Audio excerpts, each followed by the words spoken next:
Lydia Carter slammed her mother's old recipe book onto the kitchen table so hard the spice jars rattled.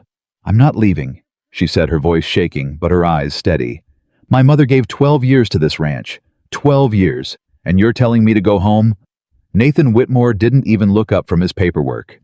"You're 18 years old," he said flatly. "You've never cooked for 40 men in your life." "No," Lydia said. "But my mother did, and she taught me everything." He finally looked up. And something in his expression shifted just slightly, like a door opening in a house that had been locked for years. If this story already has your heart, hit that subscribe button right now, drop a comment, telling me what city you're watching from, and stay with me until the very end. I want to see how far this story travels. The morning Lydia Carter drove through the iron gates of Silver Hollow Ranch, she had $43 in her coat pocket. A canvas bag with 2 changes of clothes, and her mother's recipe book wrapped in a piece of old kitchen towel, like it was something sacred. Because to Lydia it was. The book wasn't much to look at. The cover was brown with age, the spine was cracked and held together with a rubber band, and the pages inside were soft from years of being touched by flour-dusted fingers. Some of the recipes were written in her mother's careful handwriting.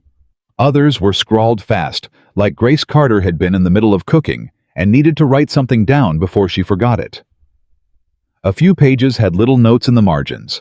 "Add more pepper than you think you need," or "This one always made your father stop whatever he was doing and come to the kitchen." Lydia had read those notes so many times she knew them by heart. But she still kept the book. She kept it because it was the closest thing she had to her mother's hands. Grace Carter had worked at Silver Hollow Ranch for 12 years. She started as a kitchen helper, washing dishes and peeling vegetables, and over time, she became the head cook. The woman who fed 40 ranch workers 3 meals a day, who knew every man's food preference, who remembered that Denny Oaks couldn't eat anything with too much onion because of his stomach, and that old Hector Ruiz always asked for extra cornbread on Fridays. She wasn't just a cook. She was the heartbeat of the kitchen. Everyone at Silver Hollow knew it even if they didn't say it out loud. Then 6 weeks ago, Grace collapsed in that same kitchen. The doctor said it was her heart. He used words like chronic and long-term and significant rest required, and Lydia sat in that small hospital room and watched her mother's face while he talked and thought she looked so small. When did my mother get so small? Grace had always seemed large to Lydia, not in size but in presence. Like she took up more space in a room than her body suggested, like the air itself organized around her. In that hospital bed, she looked ordinary, thin, tired in a way that went all the way down to her bones. "I'll be back on my feet soon," Grace told her. "Don't you worry about Silver Hollow." "I'm not worried about Silver Hollow," Lydia said. "Lydia," her mother's voice was careful, "we need that job." They both knew what she meant. The medical bills were already stacking up. The little wooden house they rented on Birch Street had a heating problem that had never been properly fixed. There was no savings account, no backup plan, no wealthy relative who might step in. There was the job, and that was it. "Then I'll go," Lydia said. Grace had looked at her for a long moment. "You don't know what you're walking into." "You'll teach me." Grace reached out and took her daughter's hand. "Come closer," she said. "I'll tell you everything I know." "Auntie." That conversation had lasted 4 hours. Grace talked about the kitchen layout, where everything was stored, which suppliers were reliable, and which ones always tried to shortchange the order. She talked about the rhythms of ranch life, how the workers needed something hot and substantial before sunrise, how the midday meal had to be fast, but filling how dinner on Friday nights was the most important meal of the week, because it was the only time everyone sat down together without rushing off somewhere. She talked about Nathan Whitmore. "He doesn't say much," Grace said. "He's not the kind of man who gives compliments easily. But he notices everything. He noticed the first time I changed the coffee blend in October. Didn't say a word about it, but he switched back to the old brand himself by the following week." "So he's controlling?"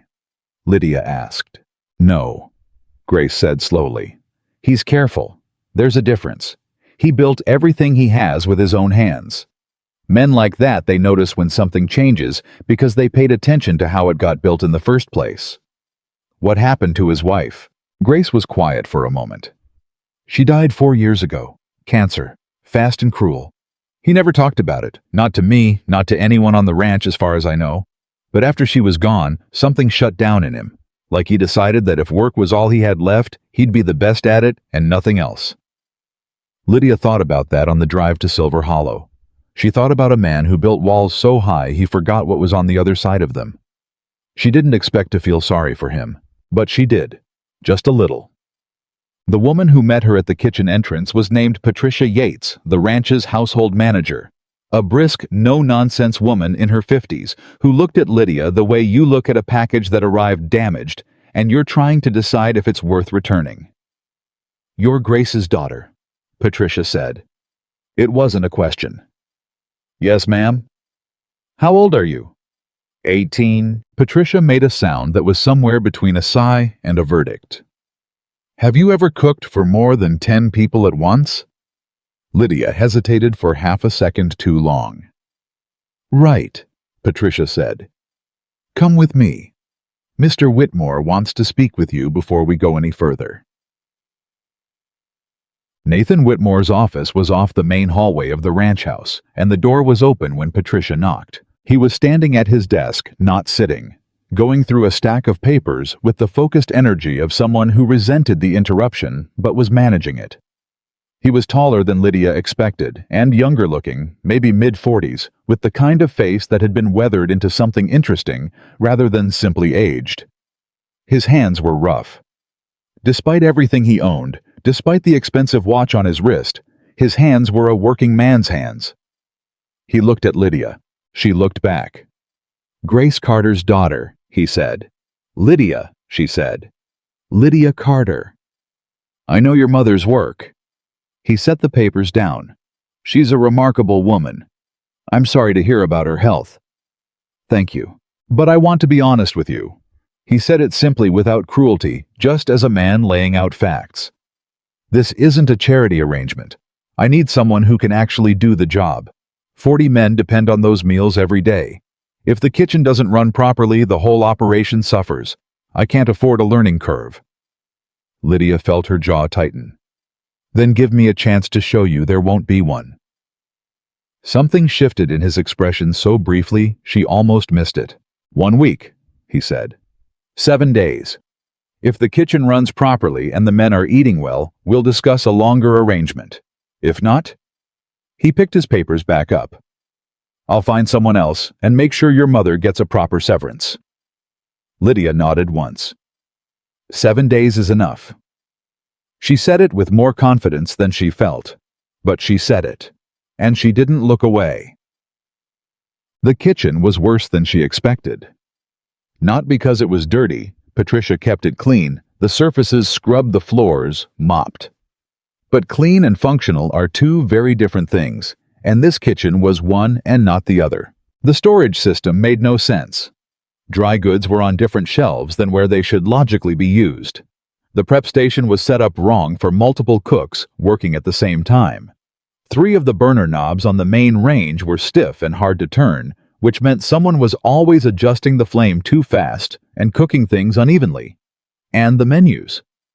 She found the week's meal plan tacked to a corkboard near the pantry, and she read through it twice slowly. Functional, that was the only word for it. Everything on that list was food that would fill you up. None of it was food that would make you feel anything. "Who put this together?" she asked Patricia. "Harold Bennett. He's been managing the cooking since your mother went to the hospital. He's not trained exactly, but he's efficient." "Where is he now?" "Around somewhere." Patricia gave her a look. "A word of advice, Lydia. Harold has been at this ranch for 11 years. He doesn't love being told what to do." "I wasn't planning to tell him what to do," Lydia said carefully. "I was planning to ask him to show me around." Patricia looked at her for a moment. "Smart," she said, and walked away. Harold Bennett was a big man with thick forearms and a way of filling a doorway that suggested he'd been doing it his whole life. He found Lydia reorganizing the pantry shelves and stopped in the doorway and stared. "What are you doing?" he said. "Moving the bread flour closer to the prep station," Lydia said without turning around. "Right now whoever's baking has to walk 6 feet every time they need it. Over a full day of baking, that's how it's always been set up." Lydia turned around. She looked at him directly, not aggressively but steadily. "I know. My mother mentioned it. She said she meant to reorganize this shelf for years, but never had the time." That stopped him. A flicker of something surprise, or maybe just recognition, crossed his face. "Your mother talked to you about the shelf layout." "She talked to me about everything," Lydia said. "Can I ask you something, Harold? When you make the cornbread, do you use the cast iron pans or the regular baking trays?" He paused. "Cast iron." "And you're doing it in batches of what, 4 pans at a time?" "6, he said. "Sometimes 8 if we've got enough burner space." "Okay?" She nodded. "Here's what I'm thinking. If we stagger the batches by 12 minutes instead of waiting for one full batch to finish, we can keep a continuous supply coming out hot rather than everything coming out at once and half of it going lukewarm by the time the second table gets to it." Harold looked at her. She looked at him. "Your mother teach you that?"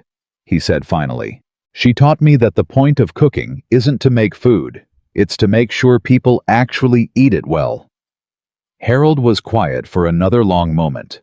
Then he walked to the other side of the pantry and picked up a heavy sack of flour from the bottom shelf. He carried it to the spot Lydia had just cleared near the prep station.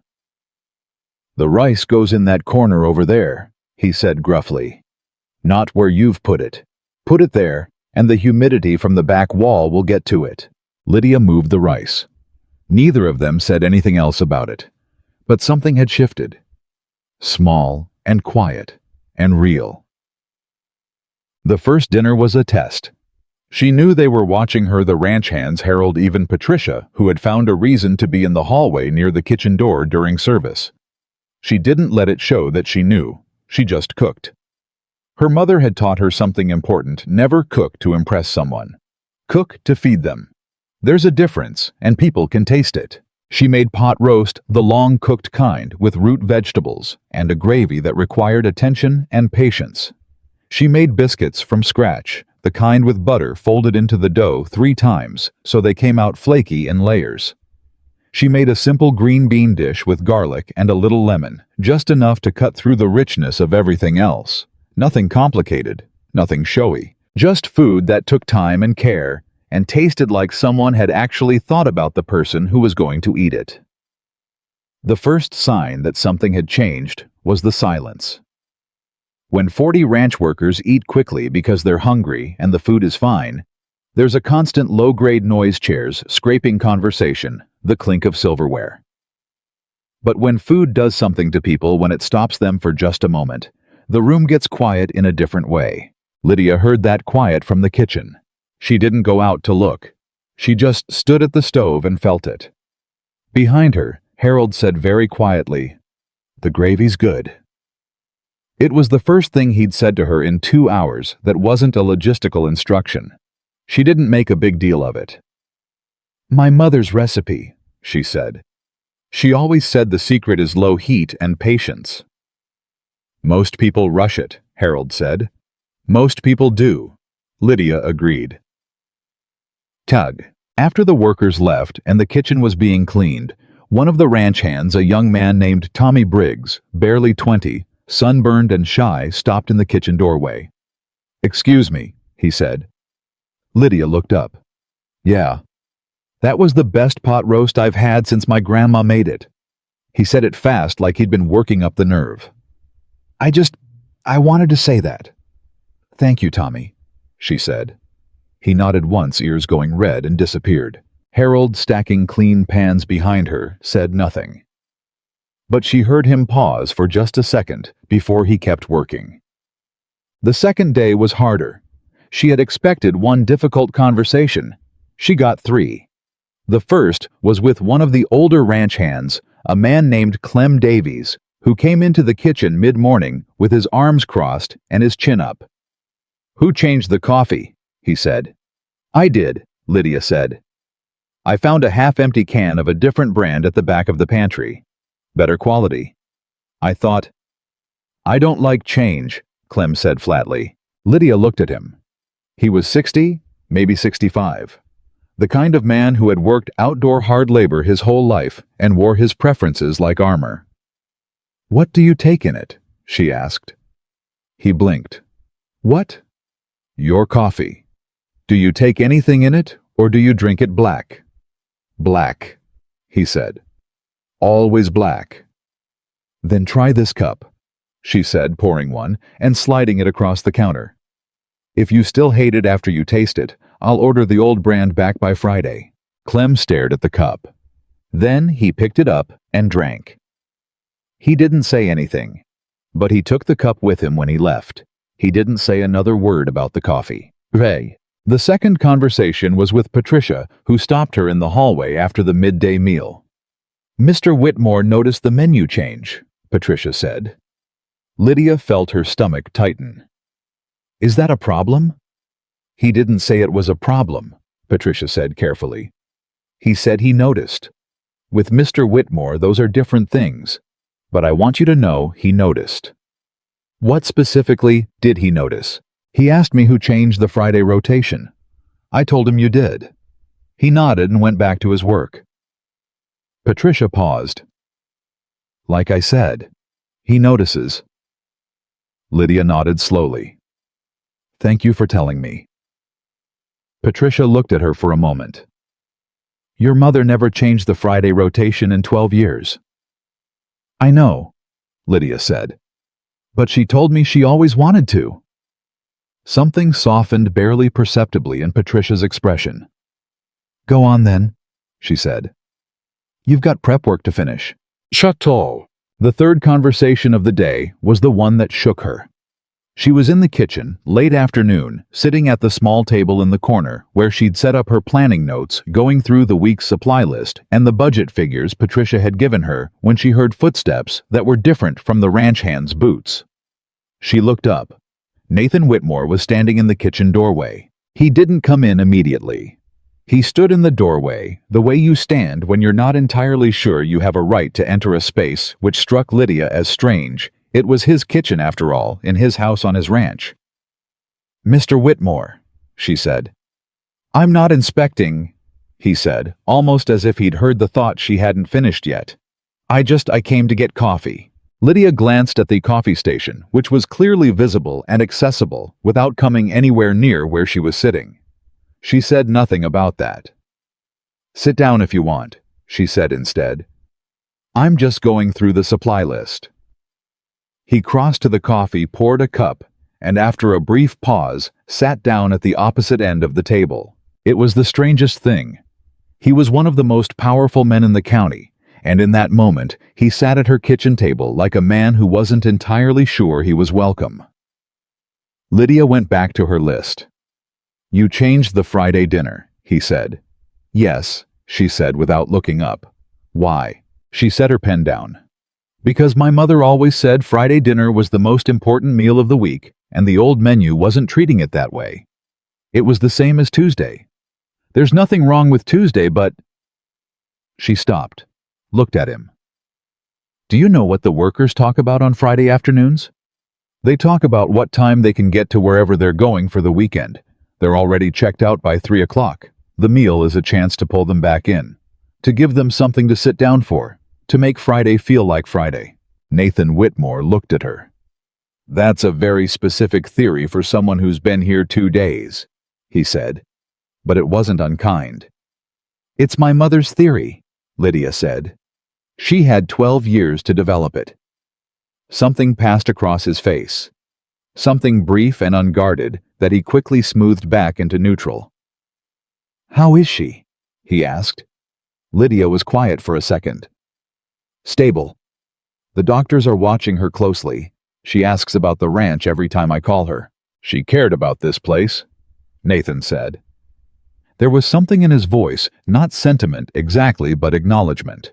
The way you acknowledge a fact that carries weight. She did, Lydia said. She still does. He nodded once, stood up, left the cup half-finished on the table. At the door he paused. "The pot roast last night was good," he said. He was gone before she could respond. She sat in the empty kitchen for a moment after he left her pen still in her hand. He noticed the pot roast, and he noticed the Friday menu, and he came to the kitchen in the late afternoon when no one else was there.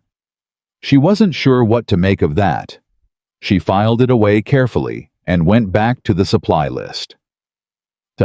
By the fourth day, the kitchen had changed. Not visibly, anyone walking in would still see the same equipment, the same shelves, the same worn-out corkboard on the wall. But the energy of it had shifted.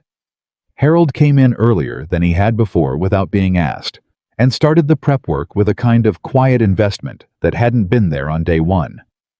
Two of the younger kitchen helpers, who'd been sullen and slow-moving, were suddenly paying attention, watching how Lydia did things, asking questions that suggested they were actually thinking about what they were doing. Tommy Briggs had taken to stopping by the kitchen door after morning chores, not always asking for anything, just appearing the way a person gravitates toward warmth without quite deciding to. Lydia noticed all of it. She didn't comment on it. She just kept cooking. But on the fourth afternoon, she made a mistake. She was tired. She'd been up at 4:30. She'd managed a full breakfast service and a complicated midday meal, and she was already thinking about the evening prep, and she lost track of the timing on the bread. It was a small error. A few minutes too long in the oven. The loaves came out darker than they should have been on the bottom, not burned, not inedible, but wrong. Not what they were supposed to be. Harold saw it before she did. He didn't say anything immediately. He just stood at the bread station looking at the loaves, and Lydia came up beside him and saw, and her stomach dropped. "I can fix it," she said. "I can start another batch. It'll be ready in time. I just need to—" "You're tired," Harold said. She stopped. "You've been here before 5 every morning," he said. "You're doing prep service, planning supply orders, and you're trying to do everything yourself." "I'm not trying to do everything myself," she said. You're trying to prove something." He said it plainly, without accusation. "I understand. I'm not judging it. But the bread tells me you're running close to the edge." He paused. "Tomorrow morning, I'll do the bread. You start an hour later." Lydia looked at him. "Harold, you don't have to—" "I know I don't have to," he said. "I'm offering." She was quiet for a moment. "Okay," she said. "Thank you." He nodded and went back to work.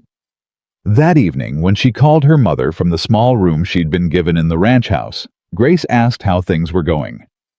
Lydia thought about Harold and the bread, and the way he'd said, "I'm offering," without making it about anything except what was needed.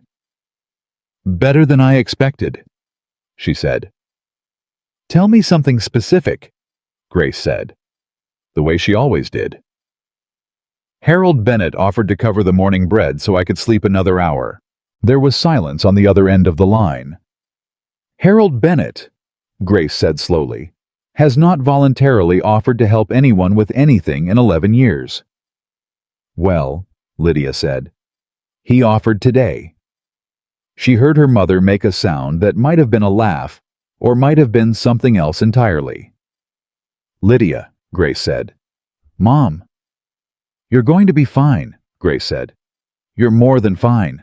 Lydia pressed the phone to her ear in the dark and said nothing because she didn't trust her voice. Day 5 brought the first real crisis. It came in the form of a supply delivery that was wrong. The order that arrived Tuesday morning was a near-total mess. Wrong quantities, several items substituted without notice, and a complete absence of the specialty items she'd ordered for Friday's dinner. She stood in the delivery area, going through the boxes with the delivery driver, who had the guilty look of a man who knew he was about to be in trouble, and she ran the numbers in her head while keeping her voice absolutely level. "This isn't what we ordered," she said. "I know, ma'am, but the supplier said—" "I have the order form right here."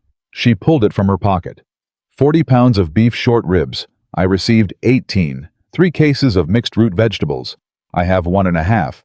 And the fresh herbs I ordered aren't here at all. The fresh herbs were out of stock. Then someone should have called me before the delivery so I could adjust. She met his eyes. I need you to contact your supervisor right now and tell them what happened here. I'll need a partial credit for the shortfall, and I'll need the remaining short ribs and vegetables delivered by Thursday morning at the latest, or I'll be taking this contract to a different supplier." The driver blinked. "Yes, ma'am," he said. He made the call. She stood and waited. Patricia, who had witnessed the whole thing from a few feet away, caught Lydia's eye when the driver stepped away to talk. Her expression wasn't quite a smile, but it was close. "You sound like your mother," Patricia said.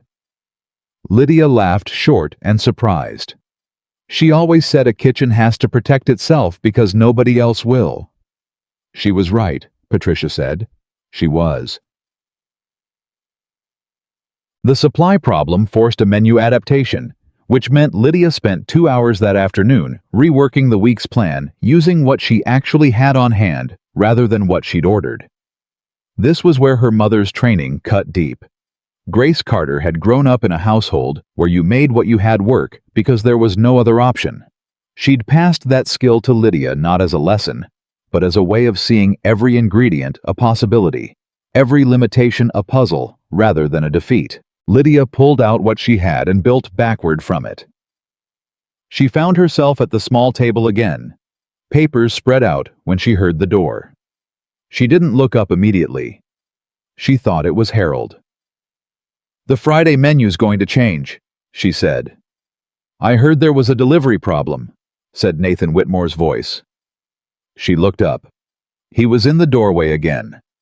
This time he came in without the hesitation, moving to the counter and looking at the supply boxes she'd stacked near the door. "What did they short you on?" he said. "Short ribs, root vegetables, fresh herbs." She listed them flatly, still half focused on her notes. "I've got a partial delivery coming Thursday if they come through, but I'm working a backup plan in case they don't." "I can make a call," he said. "One of the other ranches we supply to uses a different grocery vendor. I can probably get what you need." Lydia set her pen down. She looked at him. He was looking at the supply boxes, not at her, and there was nothing complicated about his expression. It was just a man seeing a problem and offering a solution, the same way he'd probably done 1,000 times in managing this ranch. But there was something else too.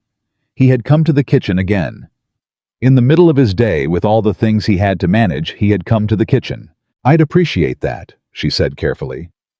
"But I'd like to handle the supplier relationship myself once we're through this particular problem.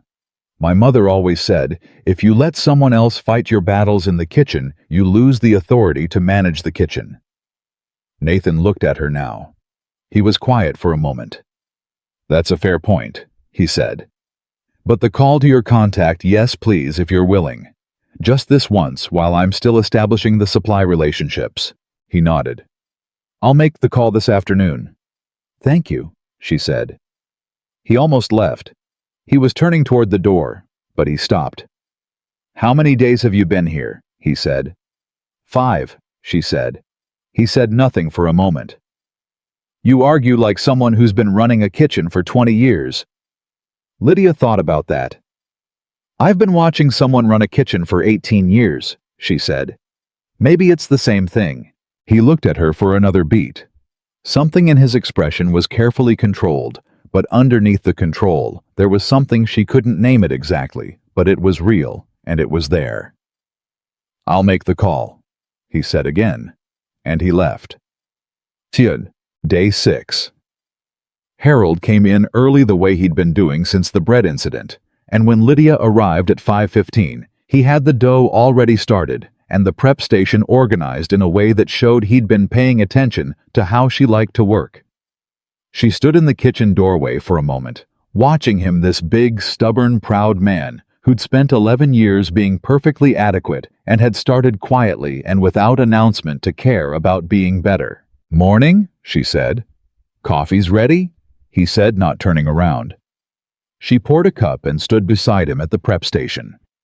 They worked in silence for a while, the way people who are comfortable with each other can work, not needing to talk the movement and task between them enough.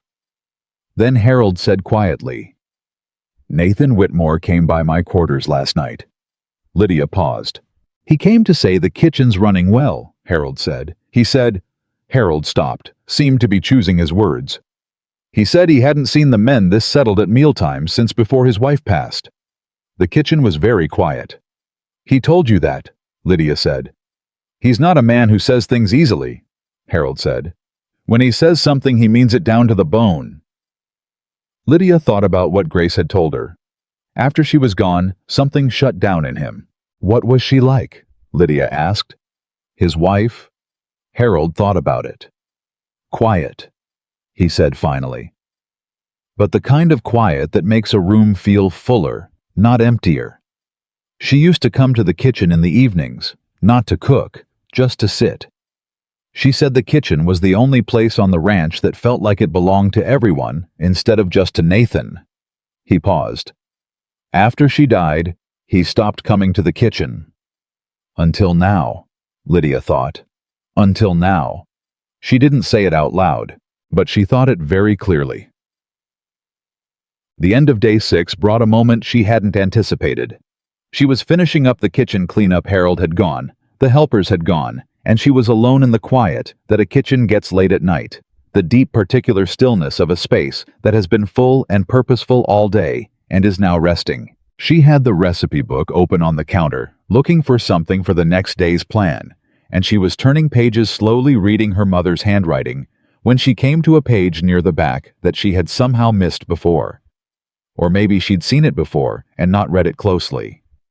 It was a different kind of page, not a recipe, but notes. Her mother's handwriting smaller than usual, like she was writing something private. A kitchen is not a kitchen without someone who understands what it's for. It is not about the food. It is never about the food. It is about the reason someone put the food on the table. It is about the message in the act of feeding. Every meal is a statement. It says, I see you. I know you were hungry, not just in your stomach. I know you needed this, and I am here. If you're reading this, Lydia, then you are there. And that means everything is going to be okay. Lydia put her hand flat on the page. She stood like that for a long time in the quiet kitchen alone with her mother's words under her palm. She didn't cry, but it was close. Day 7. The last day of Nathan Whitmore's trial period. She'd known this day was coming since the moment he said the words 7 days in his office. She'd thought about it every morning, when she got up every night, when she reviewed what the day had been. And now it was here, and she was standing in the kitchen at 4:45 in the morning, while the ranch was still dark, and still starting the prep for a breakfast service that she still didn't know for certain she would be alive to serve tomorrow. Harold came in at 5. He saw her face and said nothing for a moment. You'll be fine, he said finally. You don't know that, she said. I know Nathan Whitmore, Harold said. I've worked for him for 11 years. I know what he looks like when something's working, and I know what he looks like when it isn't. He started on the bread dough without looking at her.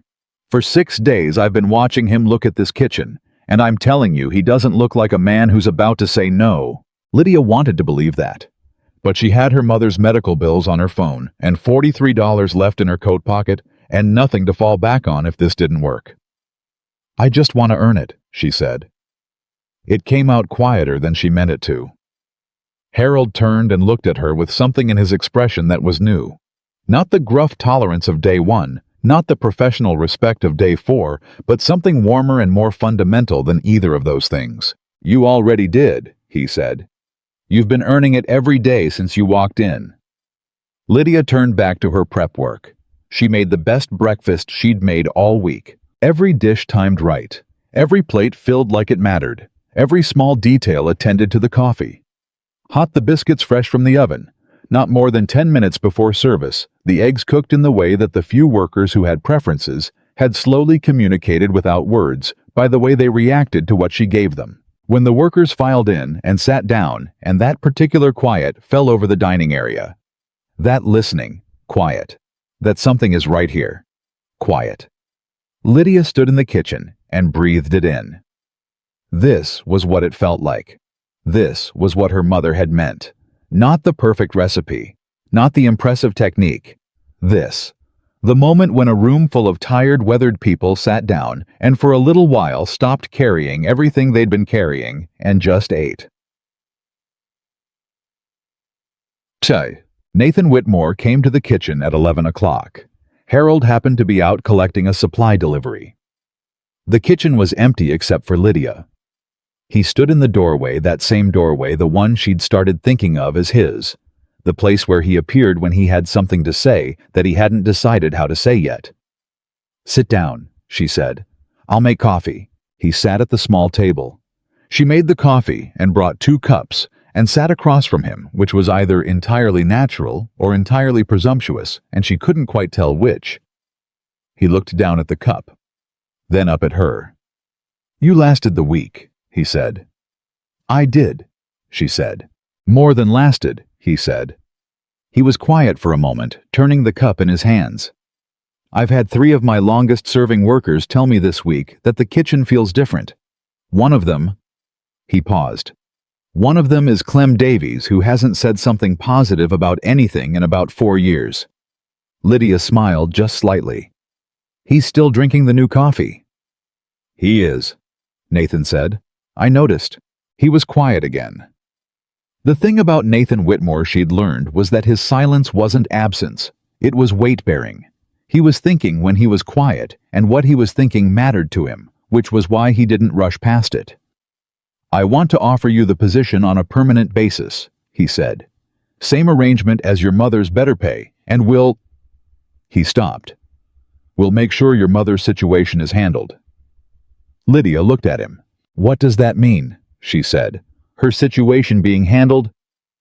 He met her eyes directly. "The medical bills. The treatment she needs going forward. I'll take care of it." The silence that followed was the loudest she'd experienced all week. She thought of $43. She thought of the wooden house on Birch Street with the broken heating.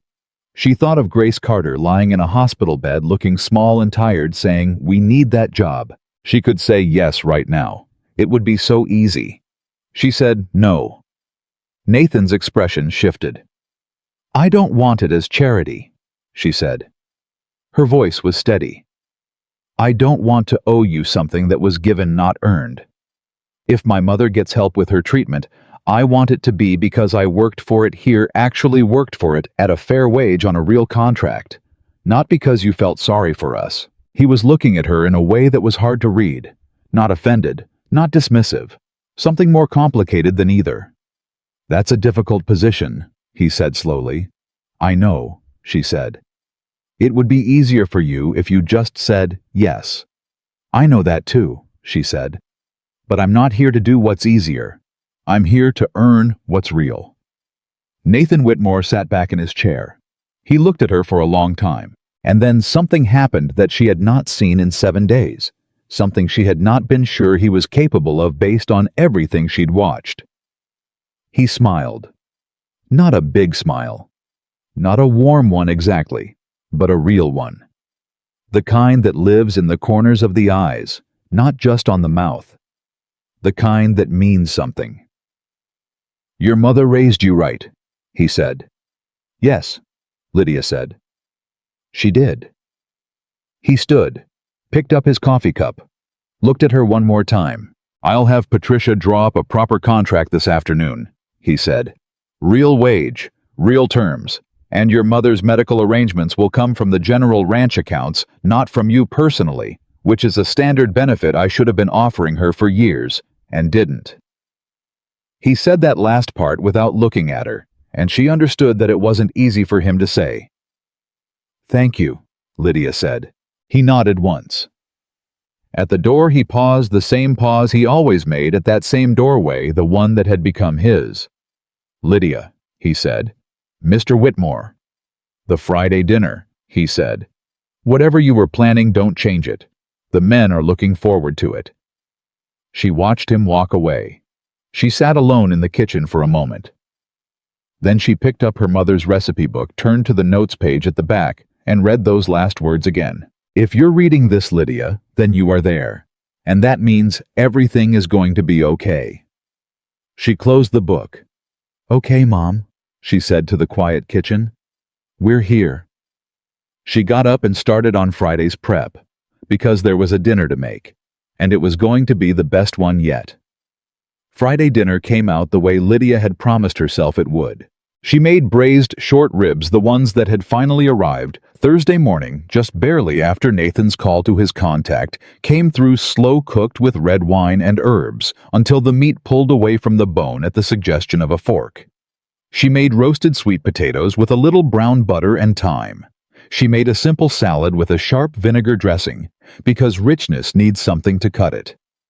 And she made a chocolate cake, not from a box, not from a shortcut from her mother's recipe, the one with the handwritten note beside it that said, "This one is for when people need to feel like the week was worth it." When she carried the cake out herself and set it on the serving counter, there was a moment, brief, almost imperceptible, where the dining room just stopped.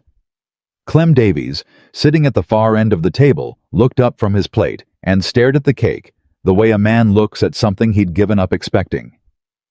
"Is that chocolate?" he said. "It is," Lydia said. He looked at it for another second. Then he looked at her. And he said very quietly, so that only the people nearest to him could hear, "My wife used to make chocolate cake on Fridays." Nobody said anything. Lydia nodded at him once, not with pity, not with performance, just with acknowledgement, and went back to the kitchen. Harold was standing at the counter when she walked in. He'd heard it. He didn't comment on it directly. He just handed her a dish towel and said, "Good call on the cake." "My mother's recipe," she said. "You're going to need to stop saying that eventually," he said. "Some of this is starting to be yours." She stopped, looked at him. He wasn't looking at her. He was already moving to the next task, but the words sat in the air between them with a weight he'd put there deliberately. She folded the dish towel and didn't say anything. But she kept thinking about it long after the kitchen closed for the night. The contract Patricia drew up was 3 pages long, and Lydia read every word of it twice before she signed. She had made Grace do the same thing over the phone, reading each paragraph aloud, while her mother listened from her hospital bed, and asked questions with the focused precision of a woman who had spent 12 years learning that the details matter more than the headline. "The medical provision," Grace said. "Read me that paragraph again." Lydia read it again. It was clear and specific. No ambiguity about what was covered, what the timeline was, who was responsible for what. Nathan Whitmore's lawyer had written it, and it showed. It was tight, the way only language written by someone who expects to be held to it is tight.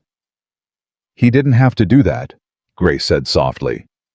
"He said he should have been offering it to you for years," Lydia said. Silence on the other end of the line. Long enough that Lydia checked to make sure the call hadn't dropped. "Mom?" "I'm here," Grace said. Her voice was different, careful. "Did he say that exactly?" "Those words?" "Those exact words," Lydia said. "I promise." Another silence. "He's a complicated man," Grace said finally. "He carries a lot of guilt. I always suspected it. Not about me specifically, about the ranch, about the people who work there. He thinks about whether he's doing right by them more than he ever lets on. He doesn't show it." "No," Grace said. "He doesn't. That's the complicated part." Lydia signed the contract the next morning and slid it across Patricia's desk. Patricia looked at her signature for a moment, then looked up. "Welcome to Silver Hollow Ranch," she said. And for the first time since Lydia had arrived, there was nothing careful or measuring in the way she said it. It was just true. "Thank you," Lydia said. She walked back to the kitchen, tied her apron, and started on breakfast. The second week was different from the first in a way that surprised her. The first week she'd been running on adrenaline and the clean-burning fuel of having something to prove. Every decision had that edge to it, the awareness that one serious mistake could end everything. Now there was no immediate deadline, no trial period, no 7-day countdown running in the back of her head. And somehow that was harder. Because now she had to figure out what she was building instead of just fighting to survive. She spent the first few days of week 2 watching more and talking less, paying attention to the rhythms she hadn't had time to notice when she was focused purely on not failing. She watched how the workers moved through their days. She noticed who came to breakfast early and who dragged themselves in at the last minute. She noticed who ate quickly and who lingered, and what the difference was about some people ate fast because they were driven, and some ate fast because they were unhappy, and those were different situations that required different responses. She watched Nathan, not in a way that was obvious, or that she would have admitted easily, but she watched him the way you watch something that's moving in a direction you don't quite understand yet. He came to meals, all of them, every day, sat at the end of the main table, and ate with his workers, which she'd learned was unusual for ranchers of his size. Most men who owned what he owned eventually stopped eating with their employees. They took meals in their offices, or in the private part of the ranch house, or they barely ate at all. Nathan sat with his men. He didn't talk much at meals, but he was present, and the workers felt the difference between a boss who is there and a boss who has decided he's too important to be there. She thought about what Harold had said. He doesn't look like a man who's about to say no. She thought about what Grace had said. He carries a lot of guilt. She thought about what she had seen in those 7 days, a man who appeared in kitchen doorways and stayed half a beat longer than he needed to, who noticed the coffee and the Friday menu and the pot roast, who had the posture of someone braced permanently for something he couldn't name. She didn't know what to do with any of that, so she cooked. Chug. The trouble started in the 3rd week, and it came from a direction she hadn't been watching. His name was Garrett Cole, and he was Nathan Whitmore's ranch foreman, the second most powerful man at Silver Hollow, the one who ran the daily operations of the cattle side of the business, while Nathan handled the broader business concerns.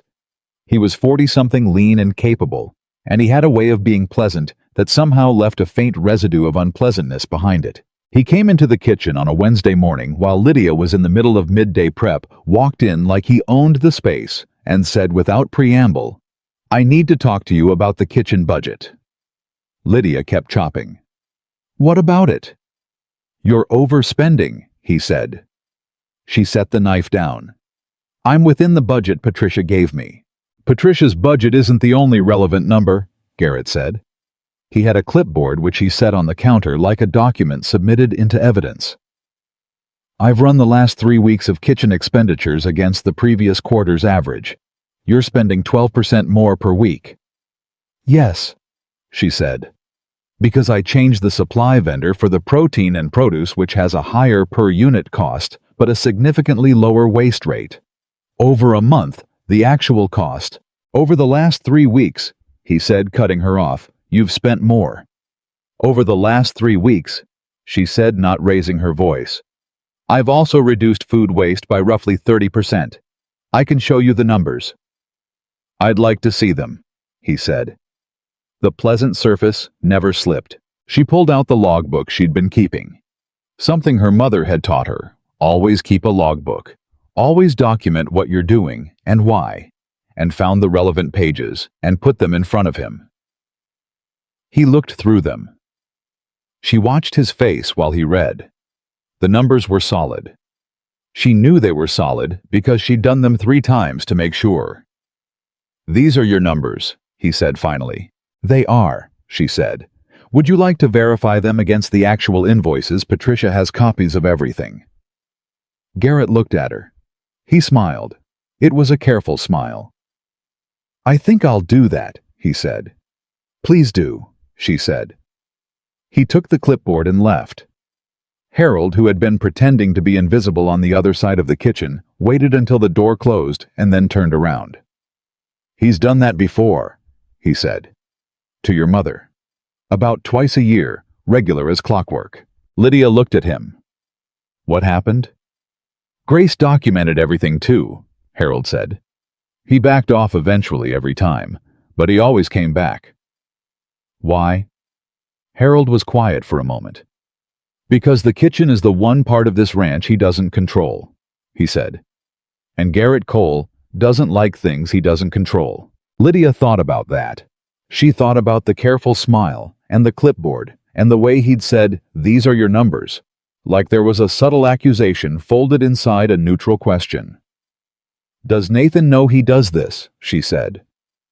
"Mr. Whitmore trusts Garrett with the operations side of the business," Harold said carefully. "They've worked together for a long time." Which wasn't quite an answer to the question she'd asked. She went back to her prep work and she thought about it all morning. Patricia confirmed the numbers that afternoon. All of them. Exactly as Lydia had recorded them. Garrett's response, relayed through Patricia, was a single sentence, acknowledged, no further action required at this time. Lydia read the message twice. At this time. 2 words doing a lot of work. She filed the logbook carefully and started a new one. The thing about running a kitchen, Lydia was learning, was that it wasn't really about the food. Her mother had told her this. The words in the recipe book had said it. But she was starting to understand it in a new way, not as an abstract idea, but as a daily, specific, sometimes maddening reality.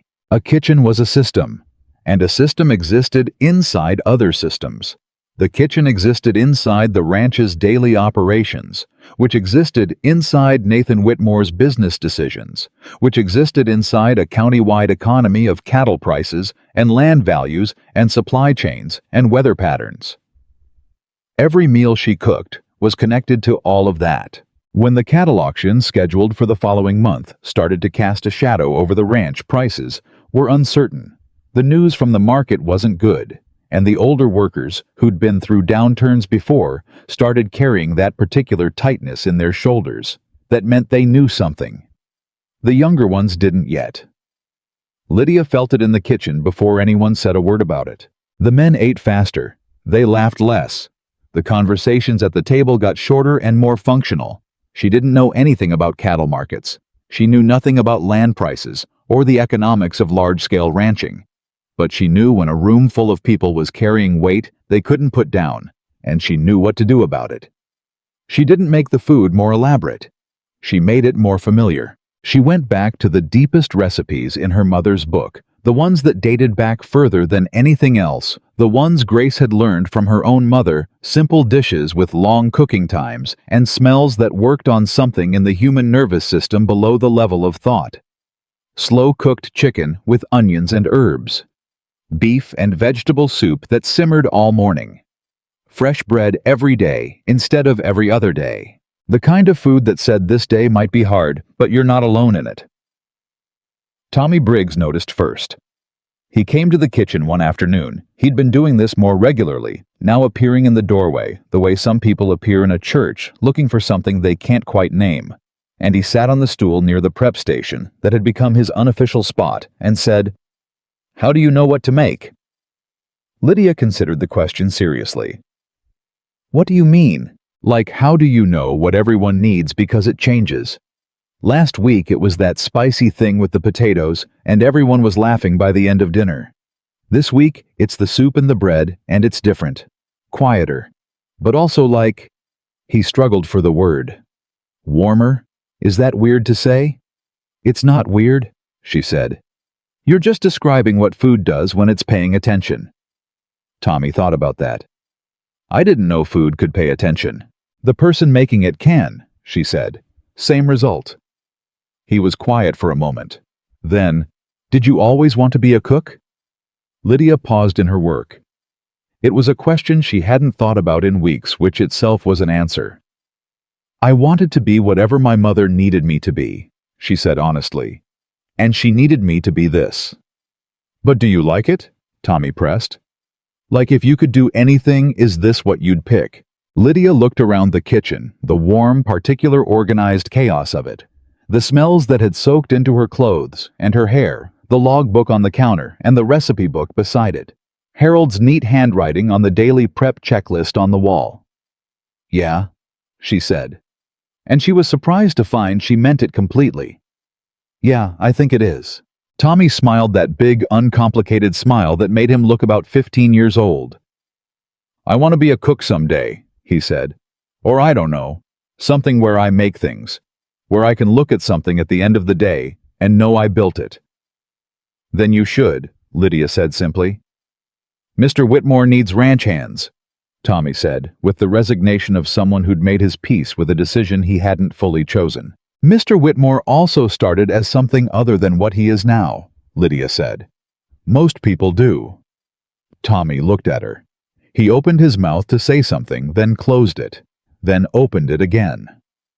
You talk to him, Tommy said. Like actually talk to him. Not just yes, sir, no, sir. You argue with him, kind of. Kind of, Lydia agreed. How do you do that? He's Mr. Whitmore. Lydia thought about it seriously. I don't think about who he is, she said. I think about what he needs to hear. Tommy stared at her for a long moment. That's scary, he said. Lydia laughed, a real one, not polished or careful, just the laugh that came out. Yeah, she said. It is a little. Psha. The first big argument happened on a Thursday. It wasn't with Garrett, which was what she'd half expected. It wasn't with Harold, who had fully settled into something like genuine partnership. It was with Nathan. She'd noticed in her careful watching that he didn't eat lunch. Every other meal he was at the table. But the midday meal, he skipped it. Or rather, he worked through it, and when she sent a plate to his office with one of the helpers, the plate came back untouched more often than not. On Thursday of the third week, she walked to his office herself and knocked on the open door. He was on the phone. He held up one finger, the universal signal for 1 minute, and finished his call and put the phone down and looked at her. You didn't eat lunch again, she said. He looked at her with an expression that was trying to be neutral and not quite succeeding. I was busy. You're always busy, she said. The plate comes back full every time. I've been tracking it. You've been... He stopped. Why are you tracking whether I eat lunch? Because I'm in charge of feeding everyone on this ranch, she said. Everyone means everyone. He sat back in his chair. The look on his face was somewhere between amused and annoyed, and she couldn't tell which was winning. I eat breakfast, he said. I eat dinner. You work 12 hours between them, she said. On a ranch. In summer. I've been doing this for 20 years. That doesn't make it a good idea, she said. It makes it a habit. He looked at her for a long moment. His jaw had a set to it that she'd come to recognize as the expression that meant he was deciding whether to push back or not. What's for lunch today? He said finally. Chicken and rice soup, she said. Bread. He was quiet. I'll eat, he said. In the dining room. Thank you, she said. She left before he could change his mind. Harold. When she got back to the kitchen, gave her a look that she now recognized as his version of raised eyebrows, subtle but unmistakable. You told Mr. Whitmore to eat lunch, he said. I suggested it, she said. In his own office. The door was open. Harold stared at her. Then he went back to the soup and didn't say anything else. But she heard him very quietly make a sound that was, she was almost certain, a suppressed laugh.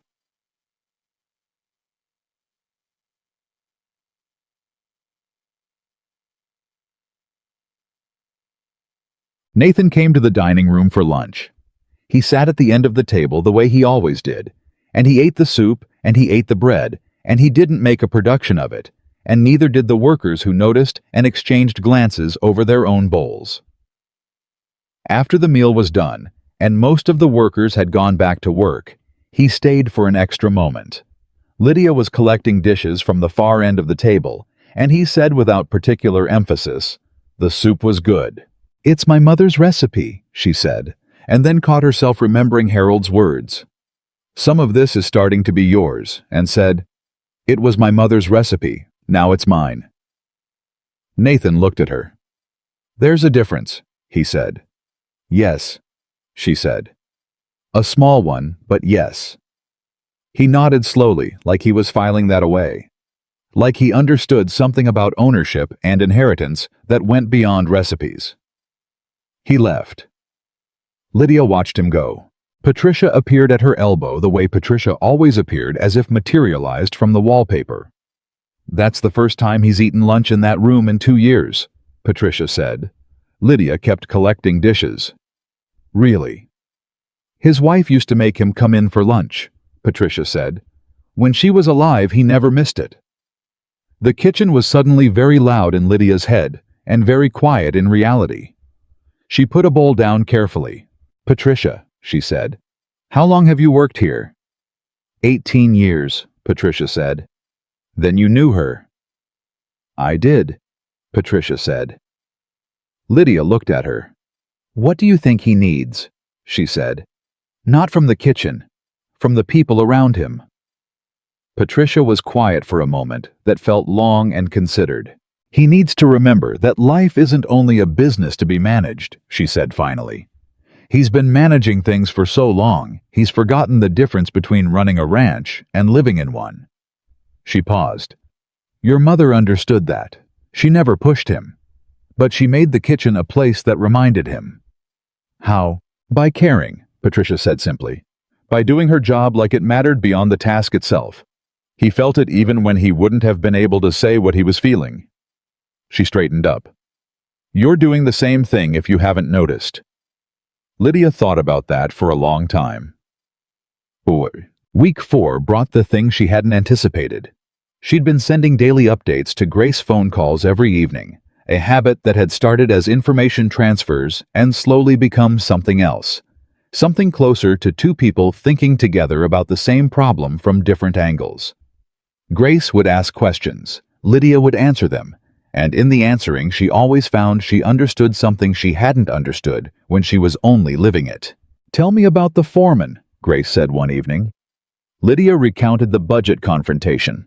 Grace listened without interrupting. He did that to me twice a year, Grace said, always with a clipboard, always very polite. Harold told me, Lydia said. He said you documented everything and he backed off. He backed off until the next time, Grace said. It was never really about the numbers. You understand that? Yeah, Lydia said. I think I do. He wants to know if you'll fold, Grace said. He's been the second most powerful person on that ranch for a long time. The kitchen is the part of the operation that doesn't report to him and that bothers him. It bothered him with me, but he eventually figured out I wasn't interested in his territory and I wasn't going anywhere. He'll test you harder, Lydia. He'll push until he finds the edge of what you'll do. What do I do when he pushes? Lydia said. You don't push back, Grace said. You don't fight him. You just stay exactly where you are. Don't move. Don't give him anything to push against. And you document everything. That's what you did. That's what I did, Grace said. And 12 years later, I was still there. Lydia thought about 12 years. She thought about what it meant to outlast someone who expected you to leave. Mom, she said. Yeah. Are you getting the treatment they talked about? A pause. They started it Monday, Grace said. Lydia closed her eyes. Is it? It's fine, Grace said firmly. It's exactly what they said it would be, and the doctor says we caught it at a good time, and I am going to be absolutely fine. Don't you dare worry about me when you've got that kitchen to run. I can do both, Lydia said. I know you can, Grace said. You always could. Garrett came back the following Wednesday. This time it wasn't about the budget. He came in at the end of morning service when the kitchen was in the between-time service done lunch prep not yet started, and Lydia was reviewing the week's plan at the small table. He came in and sat down across from her without being invited. She kept writing. I've been watching how you work, he said. I know, she said. That seemed to briefly derail him. You know, you came through this kitchen on Monday, Tuesday, and today, she said. You're not picking up food, you're not delivering messages, and you don't have a clipboard this time. So you're watching. She looked up. What would you like to know? I'm happy to tell you directly. Garrett looked at her with an expression that was recalibrating. The men like you, he said. It came out sounding like a neutral observation, but underneath the neutral was something she couldn't quite identify. Not jealousy exactly. Something older than that. They like the food, she said. And they like feeling cared about. I just make sure both of those things are true. You've changed things on this ranch, he said. Significantly. In a short time. For the better, I'd say, she said. Carefully, not aggressively. Nathan thinks so, Garrett said. There was something in the way he said Nathan's name. First name, no title. The easy familiarity of two men who'd built something together over years that she was supposed to register. She registered it. "Then we agree," she said. He looked at her for a long moment. "You're not what I expected," he said. "What did you expect?" "A girl in over her head," he said. The honesty of it was surprising. She hadn't expected him to just say it. "I was," she said. "The first day. And now I'm someone who knows this kitchen," she said, "and knows the people who work in it, and knows how to keep both things running well." Garrett was quiet. He looked down at the table, then up at her. "Garrett," she said, and using his first name was a deliberate choice she made in real time. "I'm not interested in whatever territory arrangement you've been maintaining. I'm not here to expand into your operations. I'm not going to be a problem for you unless you make me one." She paused. "So don't make me one." The silence stretched. Garrett Cole looked at her, this 18-year-old who had been here less than a month, sitting at her kitchen table with her mother's recipe book on the counter behind her, and his expression did something complicated and finally arrived at something she hadn't expected. Respect. Grudging, but real. He stood up. "The men in the South Pasture are going to need food run to them on Friday," he said. "Weather's coming in. They won't be able to make it to the main hall. I'll have something ready by 11, she said. He nodded, started to leave. "Garrett," she said. He stopped. "Thank you for telling me directly," she said. "That matters." He looked at her for one more beat. Then he walked out. Lydia let out a slow breath. She picked up her pen and went back to the week's plan. Behind her, from somewhere near the bread station, Harold said, "I heard none of that." "Good," Lydia said. "But if I had heard it," he said, "I'd say that was well handled." "Thank you, Harold," she said. "You're welcome," he said. "Don't let it go to your head." May. The Friday of week 4. The weather came in the way Garrett had warned. Not a full storm, not yet, but the leading edge of something, the sky pulling gray and close, and the wind picking up with the particular intention of a weather system that meant business. The South Pasture workers were stuck out there, and Lydia had a truck loaded with food by 10:45. She drove it out herself. Nathan found out about this afterward from Tommy, who had ridden along to help carry things. And he appeared in the kitchen that evening with an expression she hadn't seen on him before. "You drove the food to the South Pasture," he said. "Garrett told me they'd need it," she said. "I know he told you they'd need it," Nathan said. "He told someone to arrange it. He didn't ask you to drive it yourself." "Nobody else was available," she said. "And it was my kitchen's food. Seemed right that I make sure it got there." He looked at her.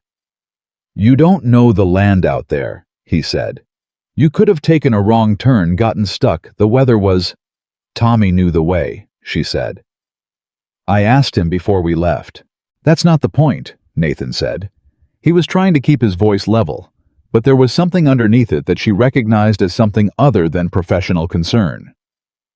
She recognized it because she'd heard that specific tone from her mother exactly once, the time she'd walked home alone at age 14 through a neighborhood Grace had told her to avoid.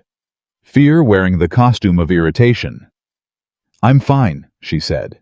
"The food got there. The men ate. Everything is okay."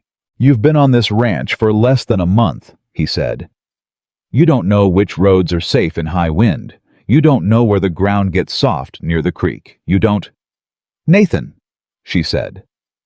He stopped. She'd used his first name.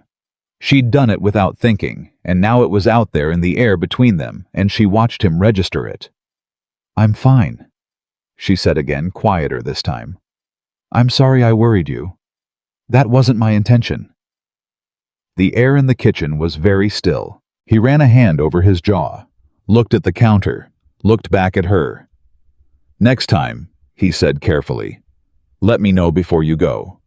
"Okay," she said. "Not after. Before." "Okay," she said again. He nodded. He turned to leave. "Nathan," she said. He stopped again. "The men in the South Pasture," she said. "When I got out there, 3 of them looked like they hadn't eaten since morning. They weren't complaining. They just—" She paused. They looked like men who'd been forgotten, and they lit up when they saw the truck. She paused. Nobody should feel forgotten on their own ranch. The silence was different this time, thicker.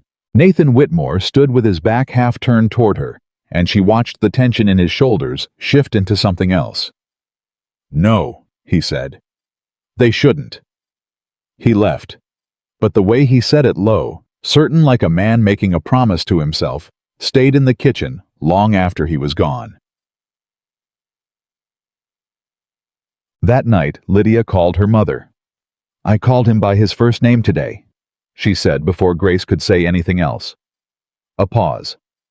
"How'd that happen?" "I wasn't thinking," Lydia said. "It just came out." "What did he do?" "Nothing. He just kept talking." Silence on Grace's end.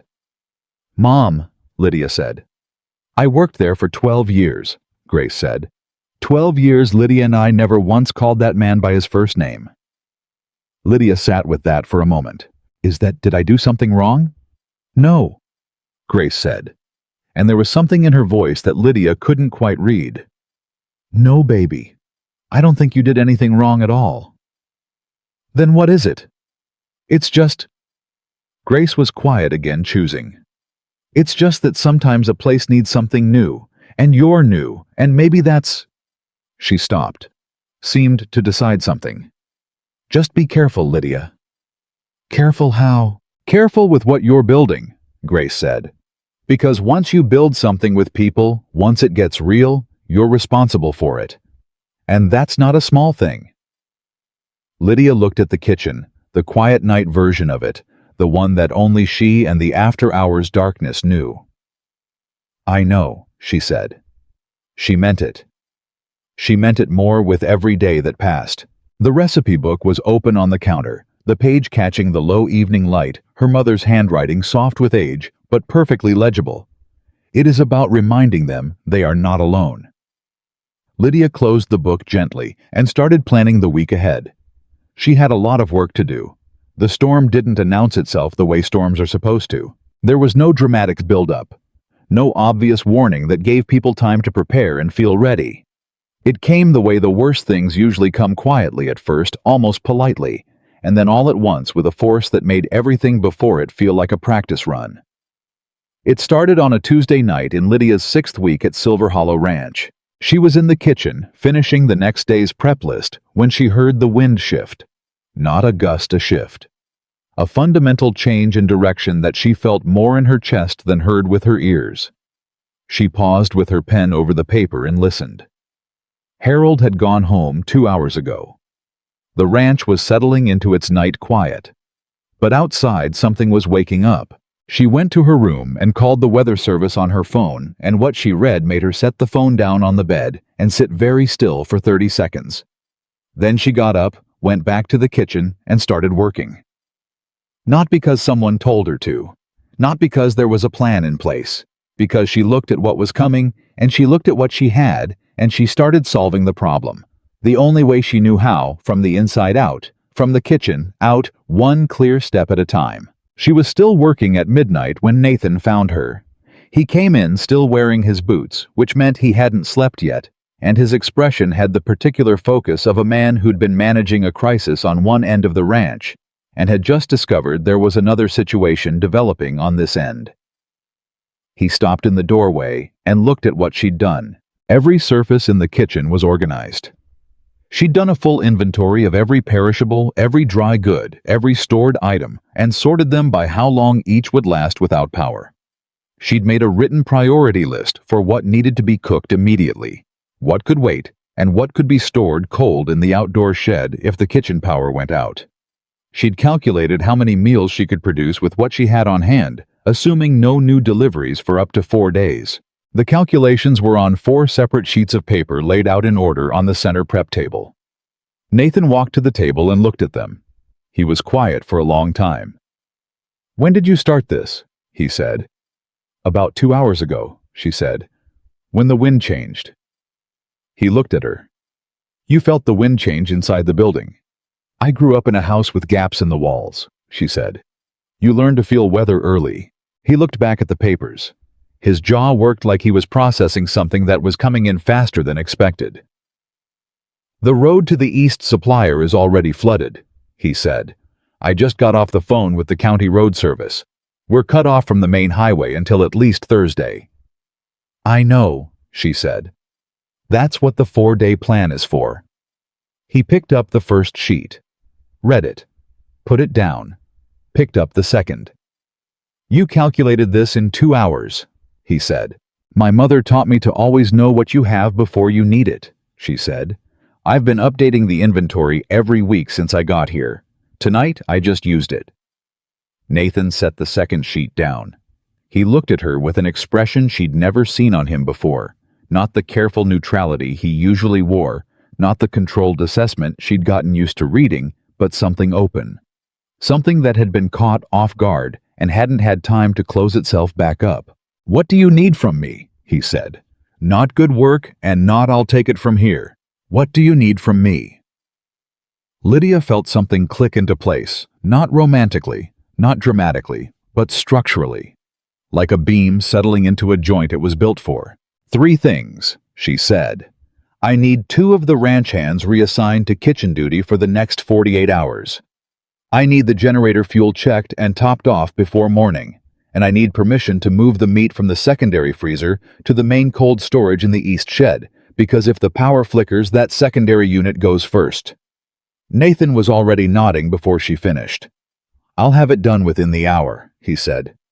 "Thank you," she said. He turned to go. "Nathan." She'd stopped apologizing for using his first name.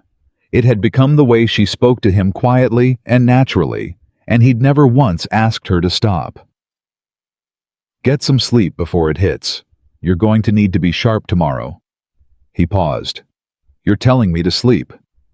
"I'm suggesting it." He almost smiled. It was the almost smile she'd come to watch for the one that happened in the muscle at the corner of his jaw before it reached anywhere else. "I'll try," he said. He didn't sleep. Neither did she. The storm arrived at 4:17 in the morning.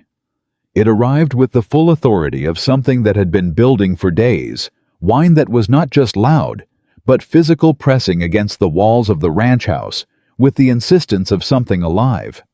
Rain that came down not in drops, but in moving walls of water. And then, at 4:42, the power went out. The kitchen went black. Lydia had positioned 3 battery-powered lanterns in strategic spots the night before. She turned them on, one after another, and the kitchen came back in warm circles of light, and she kept moving. This was the thing her mother had built into her, the thing Grace Carter had understood about the world that most people didn't articulate clearly. When everything is uncertain, routine becomes the most radical form of stability. You cook. You keep cooking. You make the meals that people need, and you make them on time. And you don't stop, because the moment the kitchen stops, the whole operation feels it. Harold showed up at 5:15, soaking wet from a 30-foot walk from his quarters, with a look on his face that was equal parts alarmed and determined.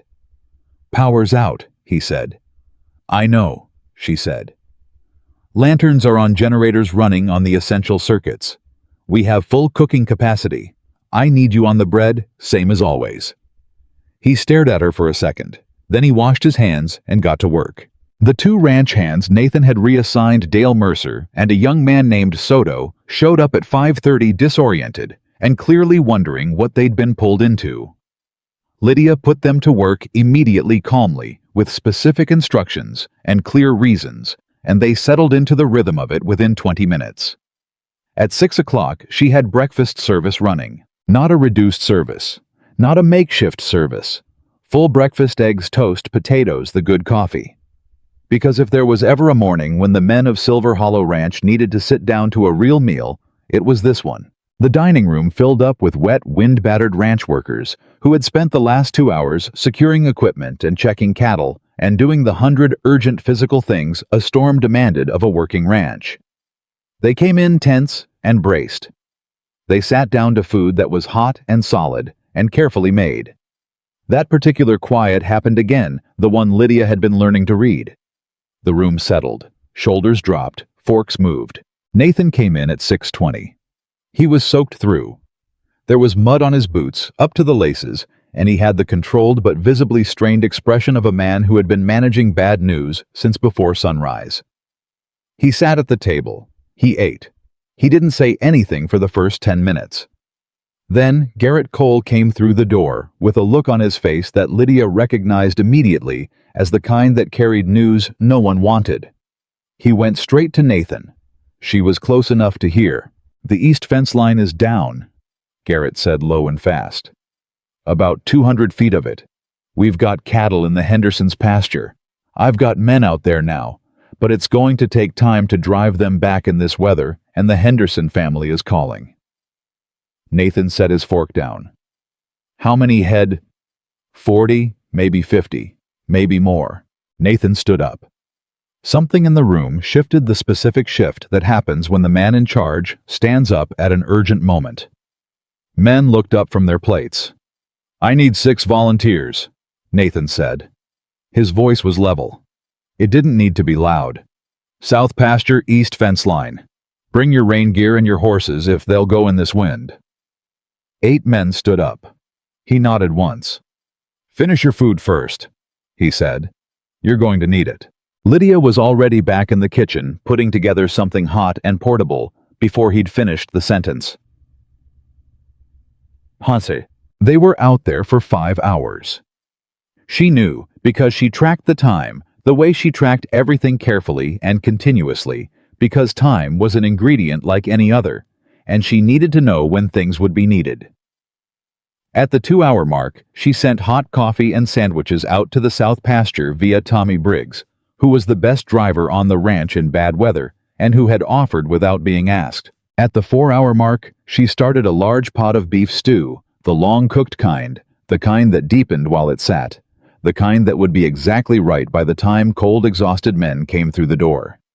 At the 5-hour mark, she heard boots on the porch. Nathan came in first.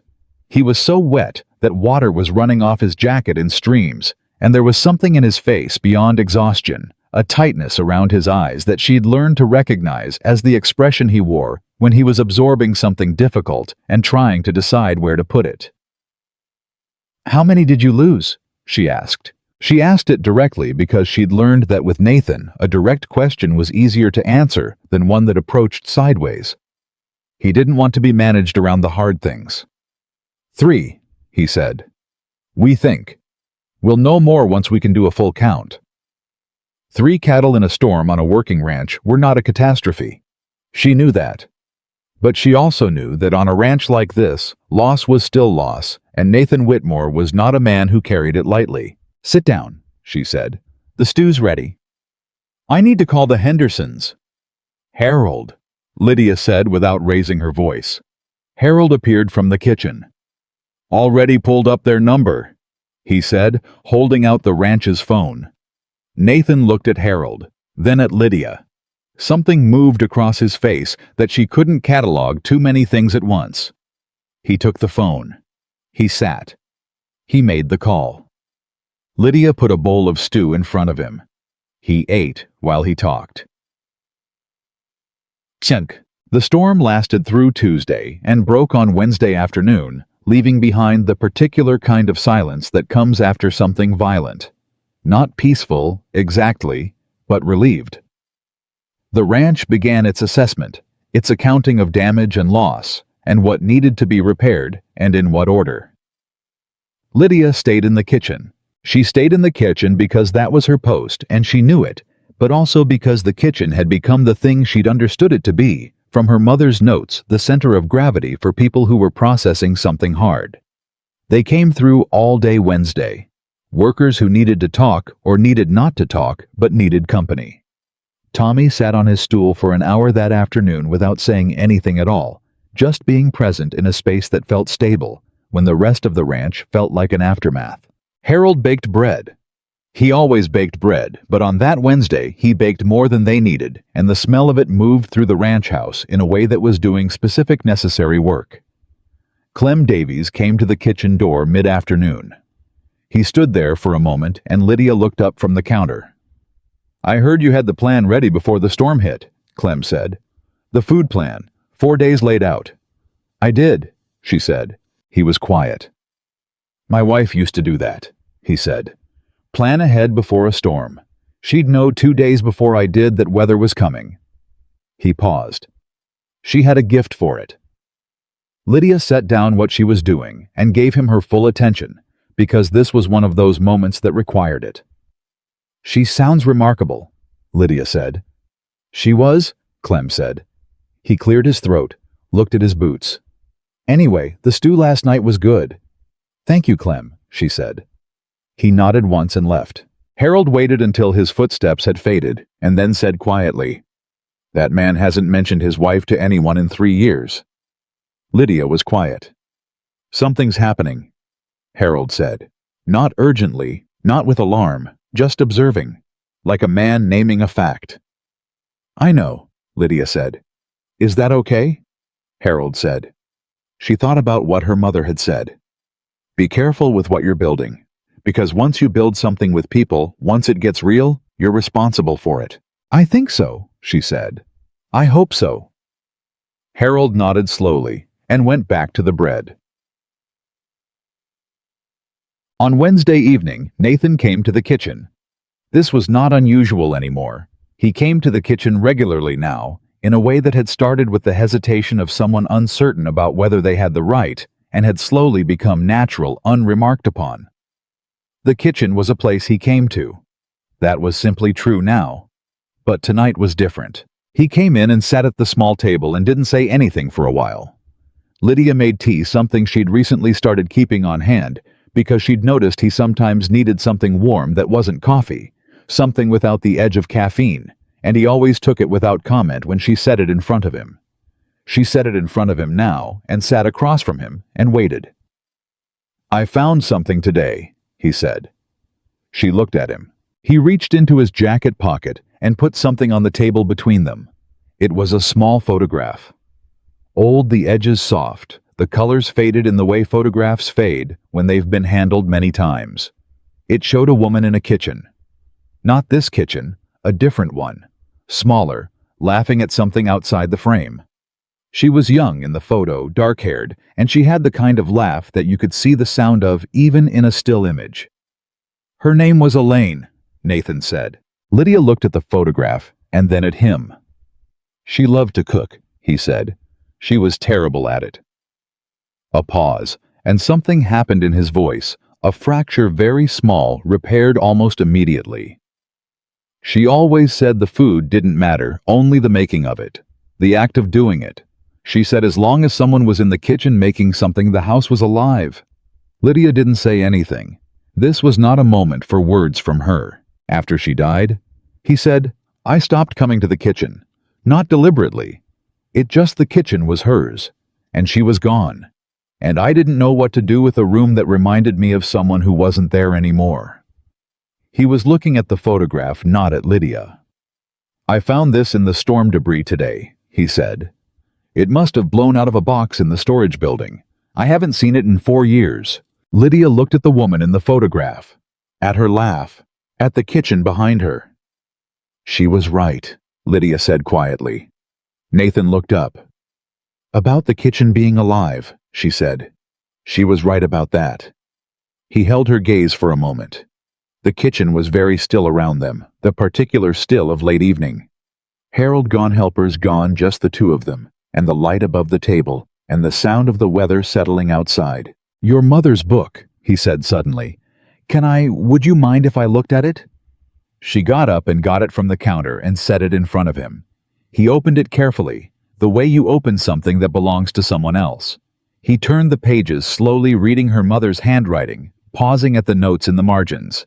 He stopped at the page with Grace's private notes. Lydia watched him read it. She had it memorized. A kitchen is not a kitchen without someone who understands what it's for. It is not about the food. It is never about the food. He read it twice. She could tell by the stillness of him. Then he looked up. I think your mother and Elaine would have understood each other, he said. It was the most personal thing he'd ever said to her. It arrived in the room with the weight of something that cost him, and she received it carefully. I think so too, she said. He closed the book gently and pushed it back across the table to her. He finished his tea.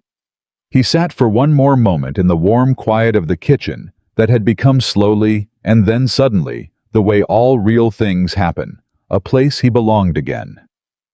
"Lydia," he said. "Yeah. Thank you," he said. "For the plan, for the meals, for—" He stopped, started again. "For what you've done with this kitchen."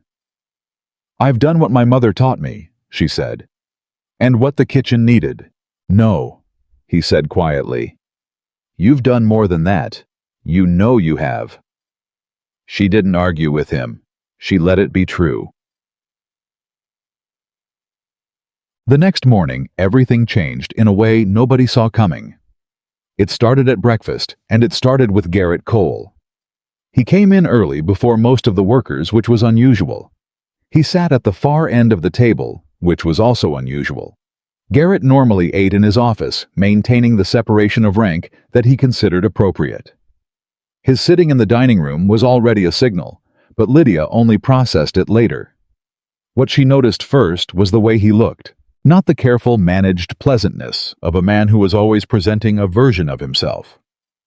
Something had been stripped away overnight, and what was underneath was tired, genuinely tired, and something else. Something that looked, if she was reading it right, like fear.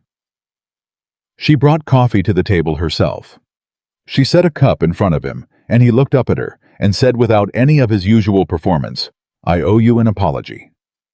Lydia sat down. "I've been making it harder for you than it needed to be," he said. "The budget review, the watching, all of it." He wrapped both hands around the coffee cup. "I do it with everyone new who comes in with authority over a piece of this ranch. I test them. I don't—" He paused. "I tell myself it's because I need to know they're competent, but it's not only that." She waited.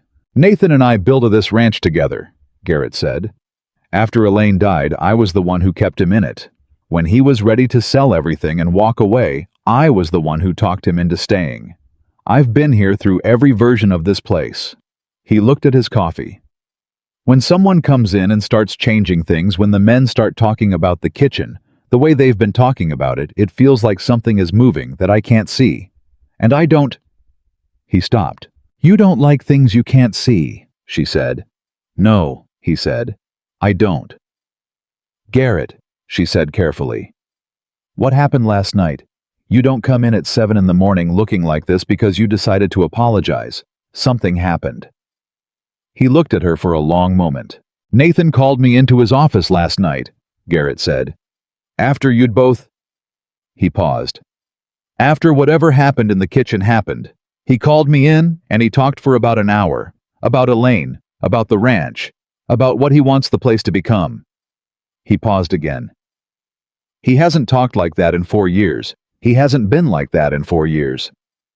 The kitchen was very quiet. "He said you showed him something," Garrett said. He couldn't describe it exactly. He said the kitchen reminded him of what a home feels like. He looked at Lydia directly.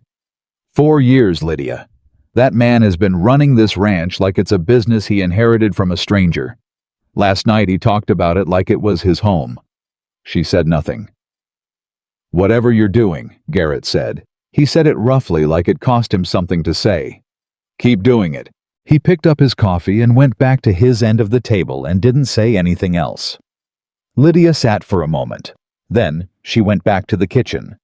Harold was watching her face when she came in. "Don't ask," she said.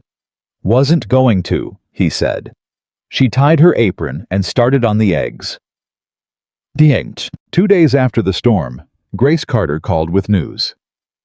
Lydia was in the middle of the afternoon lull when her phone rang, and she stepped out to the back hallway to take it. "The doctor says the treatment is working better than expected," Grace said. Her voice had something in it Lydia hadn't heard in months, a lightness like something had been set down.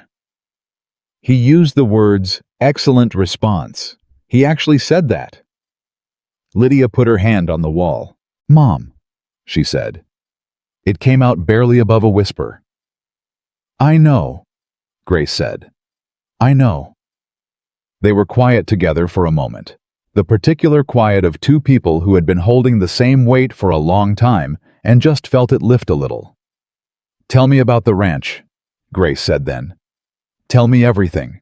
So Lydia told her, the storm and the 4-day plan, and the photograph of Elaine and Garrett's apology, and Nathan talking for an hour in his office about home. She told her mother all of it, and Grace listened the way she always listened, completely without interrupting. And when Lydia was done, she was quiet for a moment. "Baby," Grace said. "Yeah." "You know what you're doing, don't you?" she said. "You know what's actually happening there." "I'm running the kitchen," Lydia said. "You're healing something," Grace said. "That's different. You walked into a place that was working but not living, and you've been making it live again. And you didn't do it with anything special. You did it with what I gave you, with what you already had." Her voice was steady, but underneath the steadiness was something that made Lydia's chest ache. "I am so proud of you, I don't have words for it." Lydia pressed her back against the hallway wall and looked at the ceiling and breathed. "I learned it from you," she said. "You built it yourself," Grace said. "I just handed you the materials." Kesha. The week after the storm was the hardest week in ways she hadn't anticipated. Not because of the storm's aftermath, the physical repairs went quickly. Nathan's operation snapping back to efficiency with the clean, practiced speed of a team that had handled weather crises before. The hard part was subtler than that, because something had shifted in the ranch, and everyone could feel it, and the feeling of a shift, even a good one, creates its own kind of turbulence. People who had been comfortable with the way things were found themselves in a different arrangement and didn't know quite how to stand in it. The person who felt this most visibly was Tommy Briggs. He'd been coming to the kitchen every day since his second week, sitting on his stool, talking to Lydia about everything and nothing. He was her barometer. She'd come to think of him that way. Cheerful by nature, transparent in a way that most of the older workers weren't, and he told her things without realizing he was telling them. On the Thursday after the storm, he came in quieter than usual. She put a cup of coffee in front of him and waited. "Garrett's putting together next season's crew list," Tommy said finally. "He came to talk to me this morning." She looked at him. "And he said they're probably not going to have room for my position next year."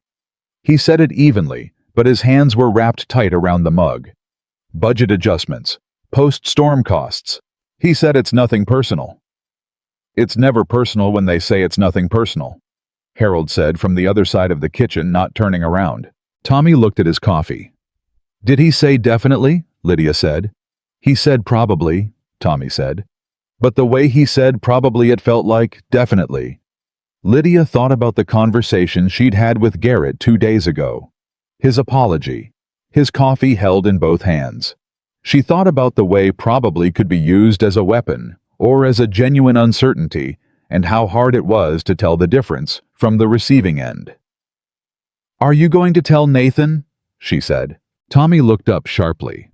"Tell him it's not my place to—" "He doesn't know everything that happens on this ranch," Lydia said. "Garrett runs the operational side. Nathan trusts him. That means things can happen in the operational side that Nathan doesn't see." "I can't go to Mr. Whitmore about my own job," Tommy said. That's not how it works." "Maybe not," Lydia said. "But I can mention it." "Lydia, I'm not going to advocate for your job," she said clearly. "I don't know enough about the budget situation to do that responsibly. But I can mention to Nathan that you came to the kitchen today and that you're worried about your future here. That's not overstepping. That's just telling the truth." Tommy looked at her for a long time. "Why would you do that?" he said. She looked at him, this boy who came to her kitchen looking for warmth and found it, and then started looking for more than that, started looking for something that looked like someone believing in him. "Because you want to build things," she said, "and this ranch needs people like that." Tommy's jaw tightened. He was trying not to show how much that landed, which meant it landed completely. "Okay," he said quietly. "Okay," she said.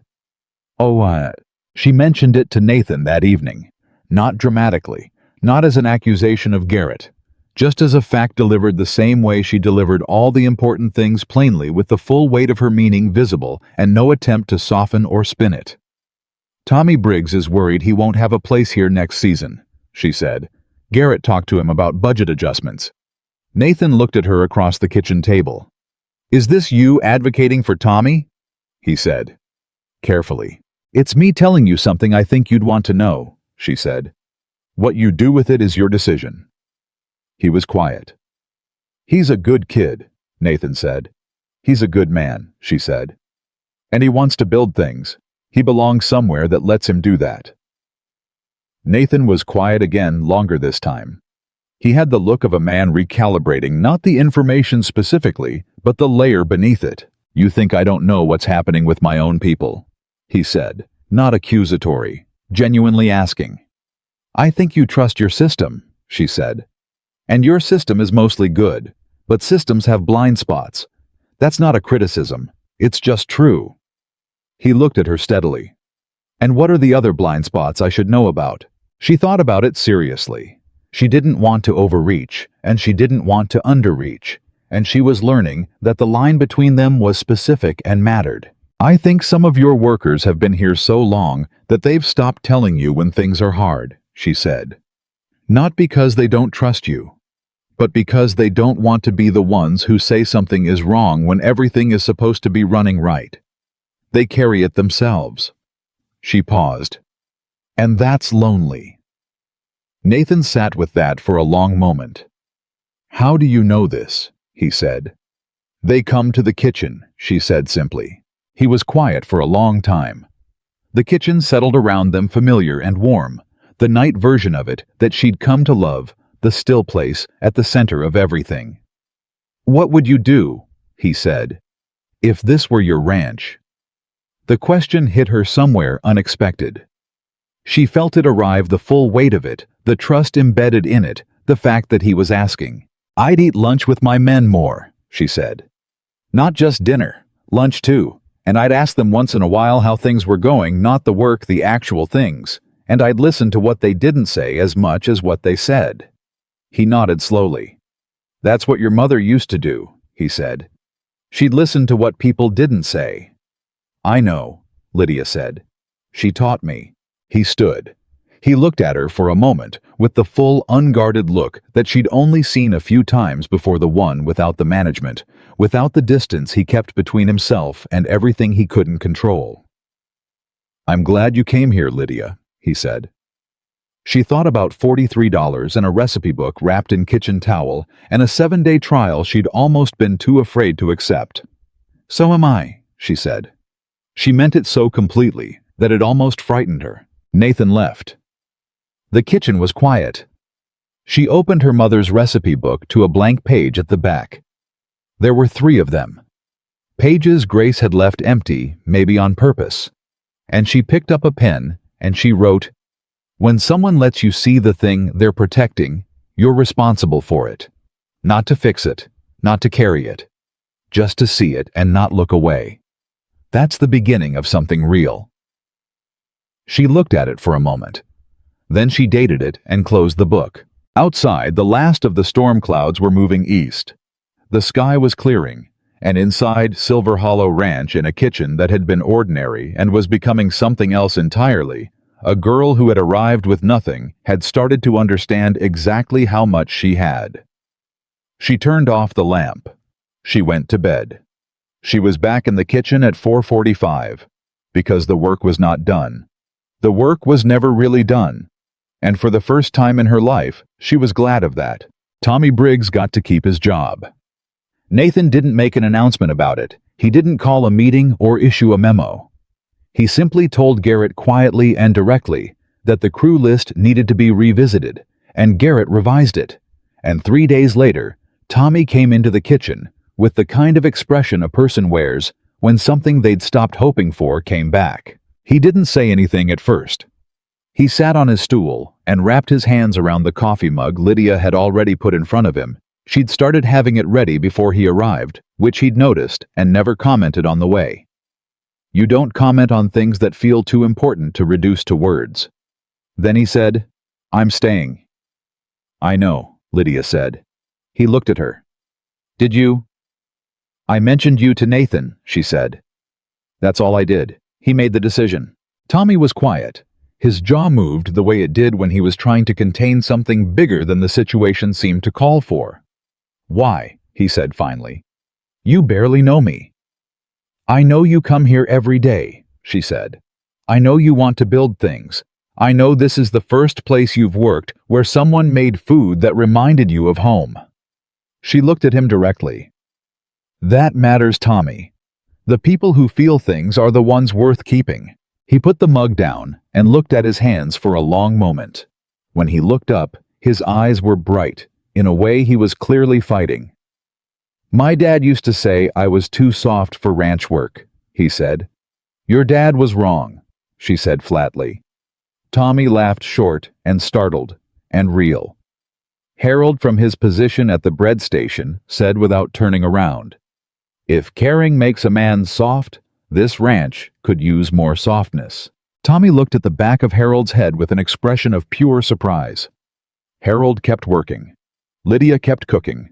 And something in the room settled into something that was better than it had been. Chud. It was Nathan who first used the word. Not to Lydia directly. Nothing with Nathan Whitmore was ever delivered directly when it could be delivered sideways, which she'd come to understand was not avoidance, but a kind of respect, the way certain people approach important things carefully rather than crashing into them. He said it to Garrett in the hallway outside the kitchen, and she heard it because she was on the other side of the door, and the walls of Silver Hollow's ranch house were not built for privacy. She hadn't been listening deliberately. She was putting away the midday supplies, moving quietly, when she heard Garrett say something about the operational calendar for the next quarter. And Nathan's response had a pause in it before he said, "Run it past Lydia before you finalize anything that affects the kitchen schedule." A brief silence. "She's the cook," Garrett said. Not dismissively, just stating a category. "She's more than that," Nathan said. There was no particular emphasis in his voice. He said it the way you say something that's simply true. I don't know the right word. The center of something. Run it past her." Lydia stayed very still on her side of the door. She heard Garrett say, "All right," and the sound of the conversation moving down the hallway. She stood in the kitchen with a bag of flour in her hands and thought about the word Nathan had almost reached for and hadn't quite found. The center of something. She put the flour away and picked up her pen and went back to work.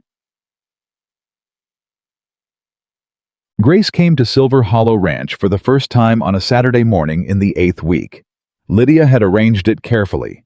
The truck to pick her up from the rehabilitation center where she'd been staying during the most intensive part of her treatment. The timing between service, so the kitchen wouldn't be in full swing, and the small table in the kitchen where 2 cups of good coffee would be waiting. She heard the truck pull up. She didn't run out.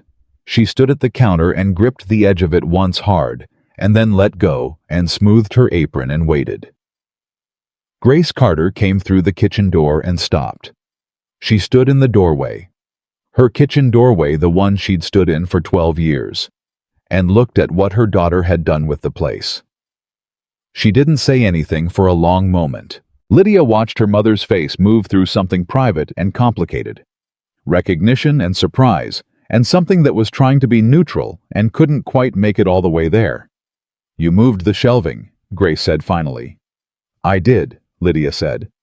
"It looks right," Grace said. "I always meant to do that." "I know," Lydia said. "You told me." Grace walked to the center prep table and put her hand flat on it.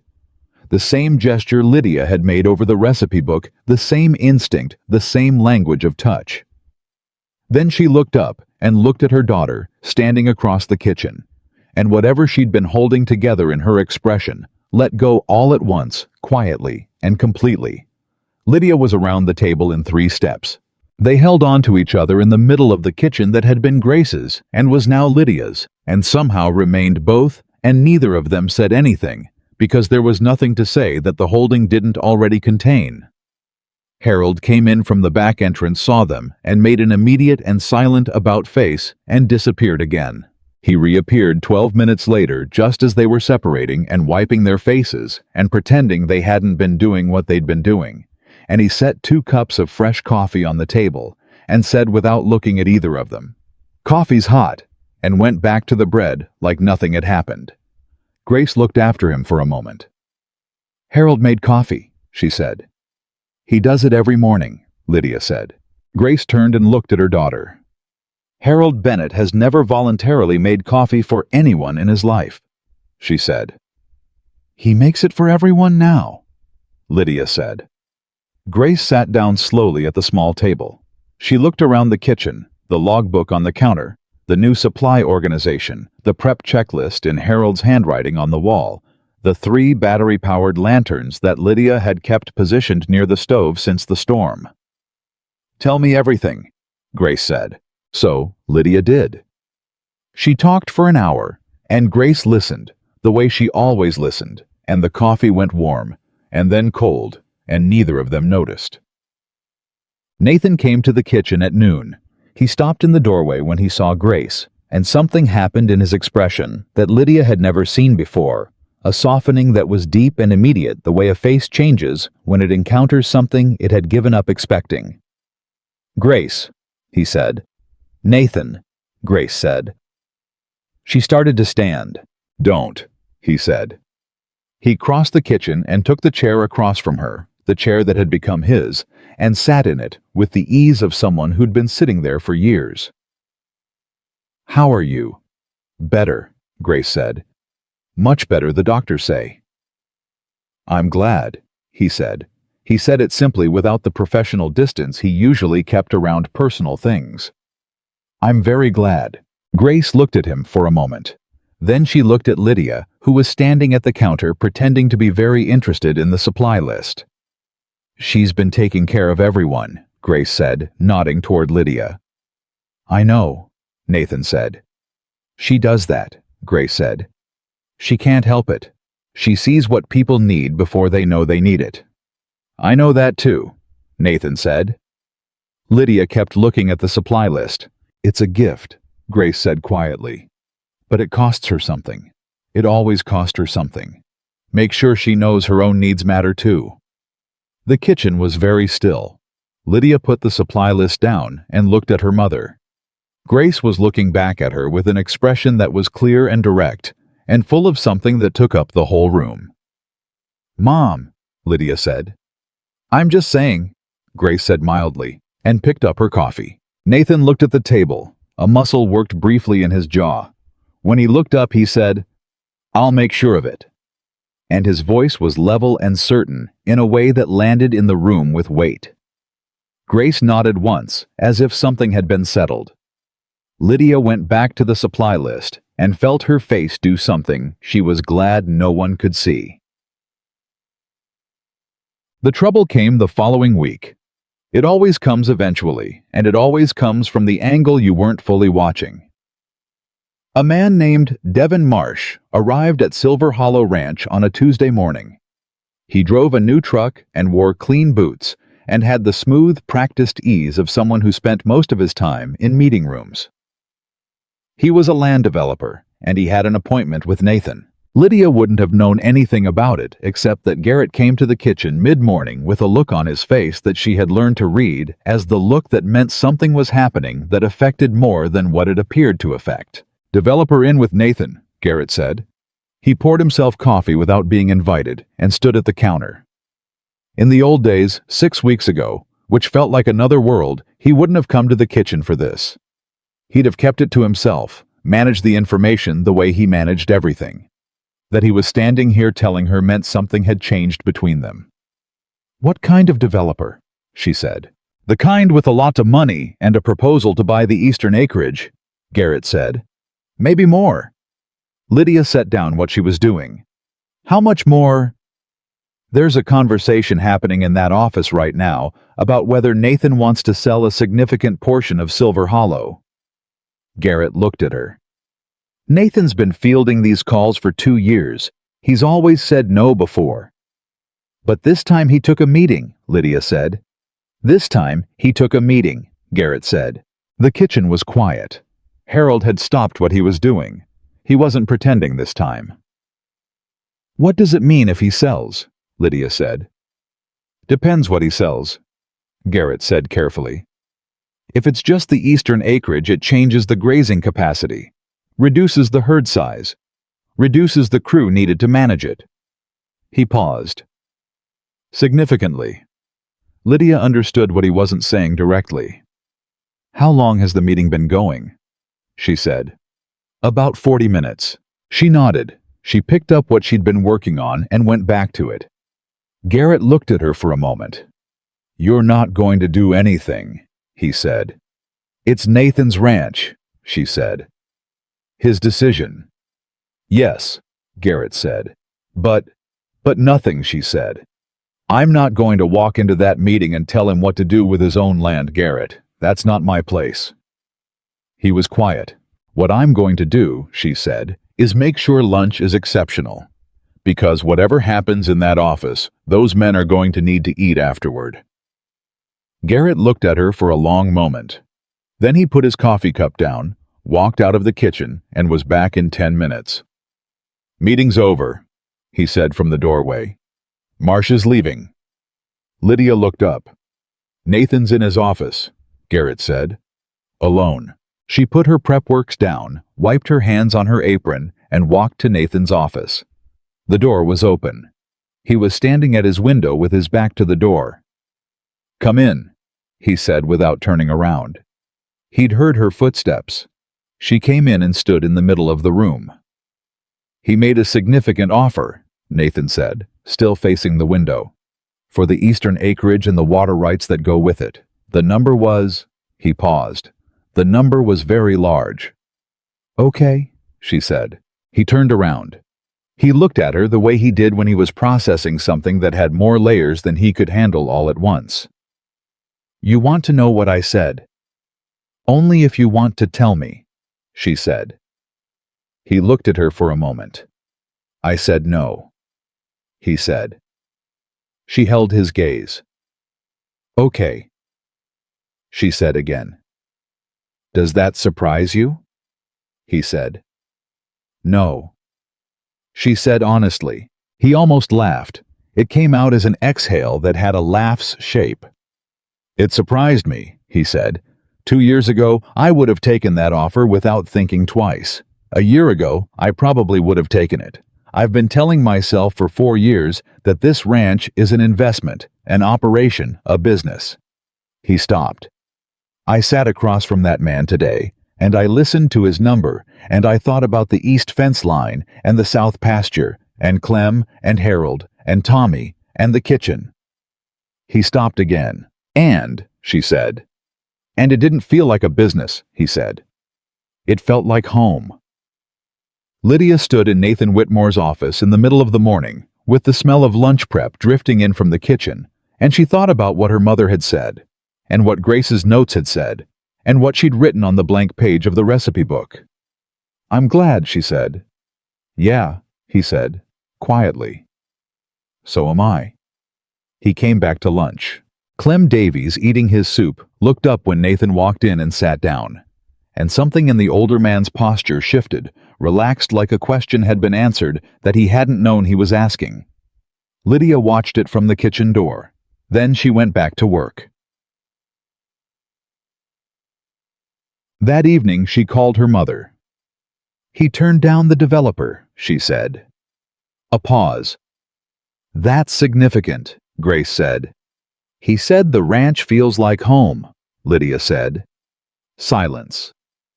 Lydia, Grace said. Mom. Are you... Grace started carefully. How are you feeling about all of this?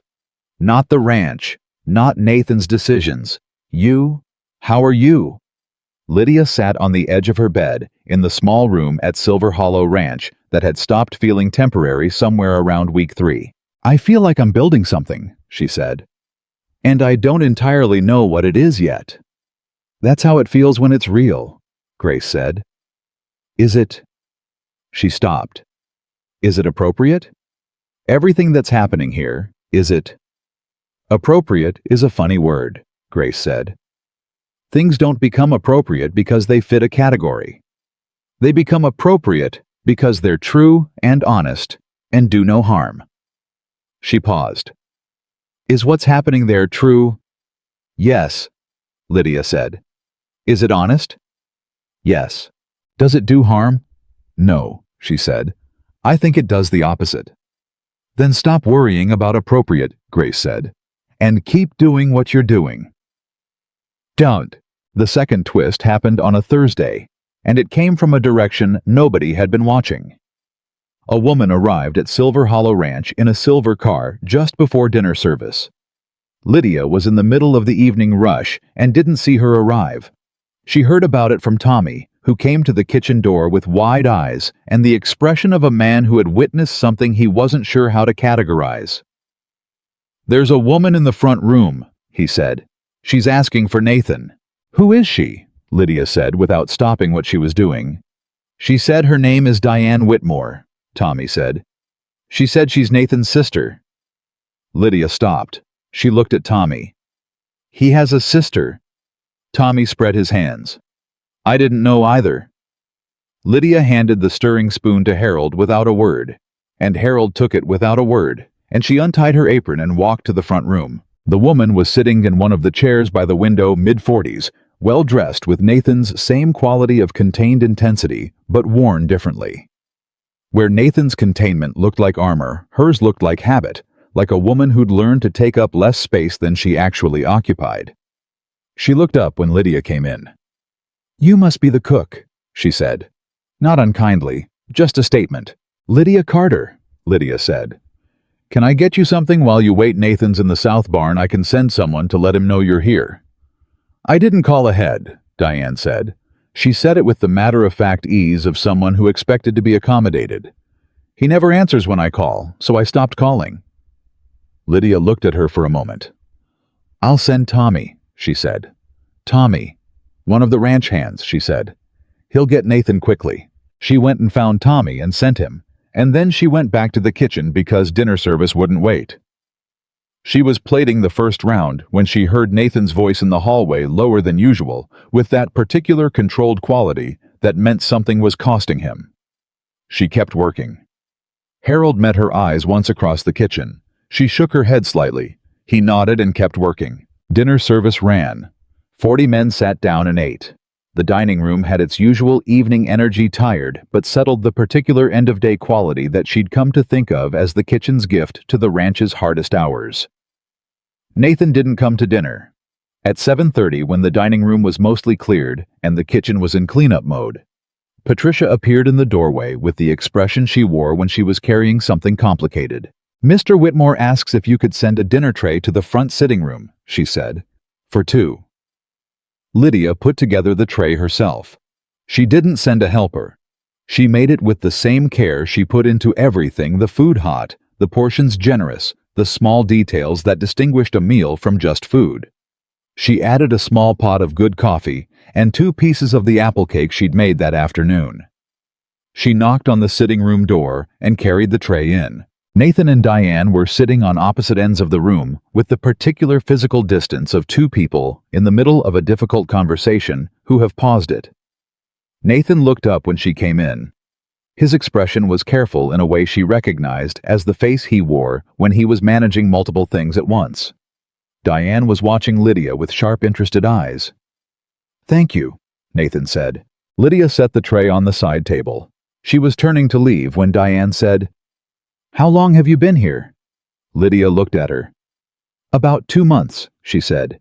"You're Grace Carter's daughter," Diane said. "Nathan told me." "I am," Lydia said. Diane looked at her for a long moment. "Nathan says the kitchen is different since you came," she said. "He says the whole ranch is different." Lydia didn't know how to respond to that, so she said, "I hope it's better different." "He seems better," Diane said. She said it directly with a pointed quality that suggested she was not making small talk, but measuring something. "He seems present, in a way he hasn't been in years." The room was very quiet. Nathan was looking at the tray. "I'm glad," Lydia said carefully. Diane kept watching her. "Are you?" she said. There was something in it not hostile but testing. The tone of a woman who had been worrying about her brother from a distance for 4 years and was sitting across from the apparent reason he'd recently stopped needing to be worried about. "Yes," Lydia said. simply and directly. He's a good man. He deserves to feel present in his own life. Diane looked at her for another beat. Then she looked at Nathan. I like her, she said. Nathan picked up the coffee pot. I know, he said. Lydia left them to their dinner.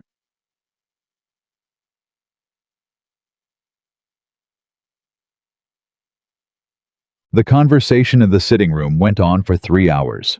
Lydia knew this because she was still in the kitchen finishing the week's planning, something she'd fallen into the habit of doing late Thursday nights when she heard them move through the hallway at 10 o'clock.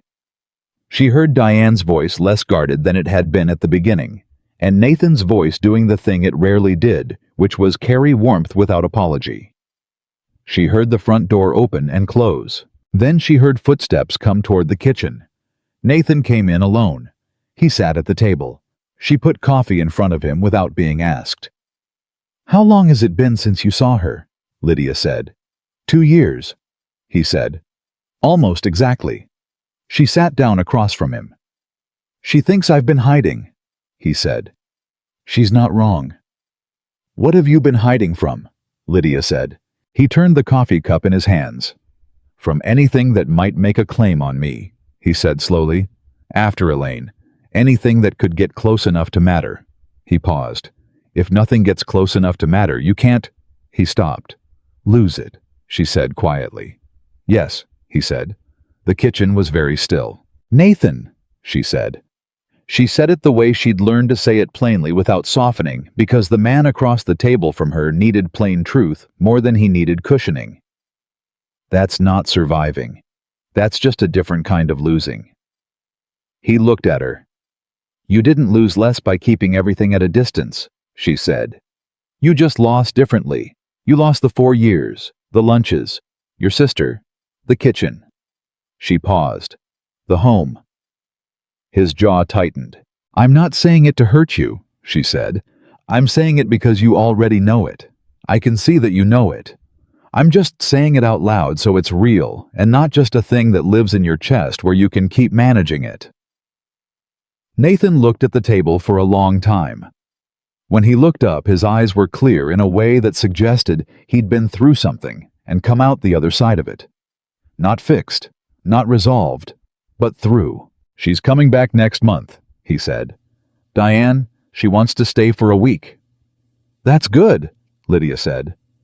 She wants to meet your mother, he said. I told her Grace was still in treatment. She wants to meet her when she's stronger. Lydia blinked. Why? She said anyone who raised someone like you is worth knowing, he said. He said it matter-of-factly like he was reporting a weather forecast. Lydia looked at her coffee. Okay, she said. Okay, he said. They sat in the quiet kitchen for a few more minutes, not talking, which had become something they did without noticing existing in the same space, without needing to fill it. Then Nathan stood up. He picked up his cup and carried it to the sink himself, which he'd started doing recently, and which Harold had noticed, and not commented on, but had definitely noticed. Get some sleep, he said. You too, she said. He paused at the door. Lydia. She looked up. The thing you said, he said, about a different kind of losing. He stopped. You're right. I know you're right. Another pause. Thank you for saying it out loud. He left. She sat alone in the kitchen for a moment. Then she opened the recipe book to the page where she'd been writing. She found the entry from after the storm. When someone lets you see the thing they're protecting, you're responsible for it. And below it she wrote, the opposite of loss is not safety. It's presence. Being here all the way here even when it costs something. That's the whole thing. That's all of it.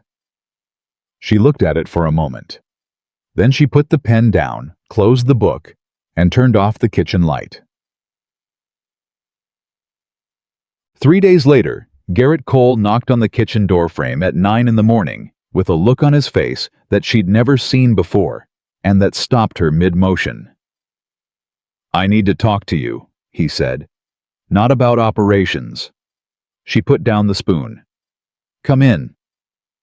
He came in and stood in the middle of the kitchen, not at the table, not at the counter, just standing like a man who hadn't decided yet whether he was going to stay long enough to sit down. "I've been offered a position," he said. "Another ranch, bigger operation, more authority, significantly better compensation." Lydia looked at him. "I haven't told Nathan yet," he said. "I wanted to." He stopped, seemed to reconsider how he'd started the sentence. "I don't know why I'm telling you first." "Because you're not sure what to do," she said. He looked at her. Something in his expression was stripped of its usual management. "I've been here for 11 years, he said. "I helped build this place from when it was half the size it is now. Nathan and I built this together." He paused. "But the last 2 months, something has changed in how things run here, in how Nathan is, and I don't entirely understand where I fit in the new version." Lydia was quiet for a moment. "Garrett," she said, "what do you want?" "Not what makes strategic sense. What do you want?" He looked at her for a long time. Like the question was one he'd been avoiding so successfully he'd almost forgotten it existed.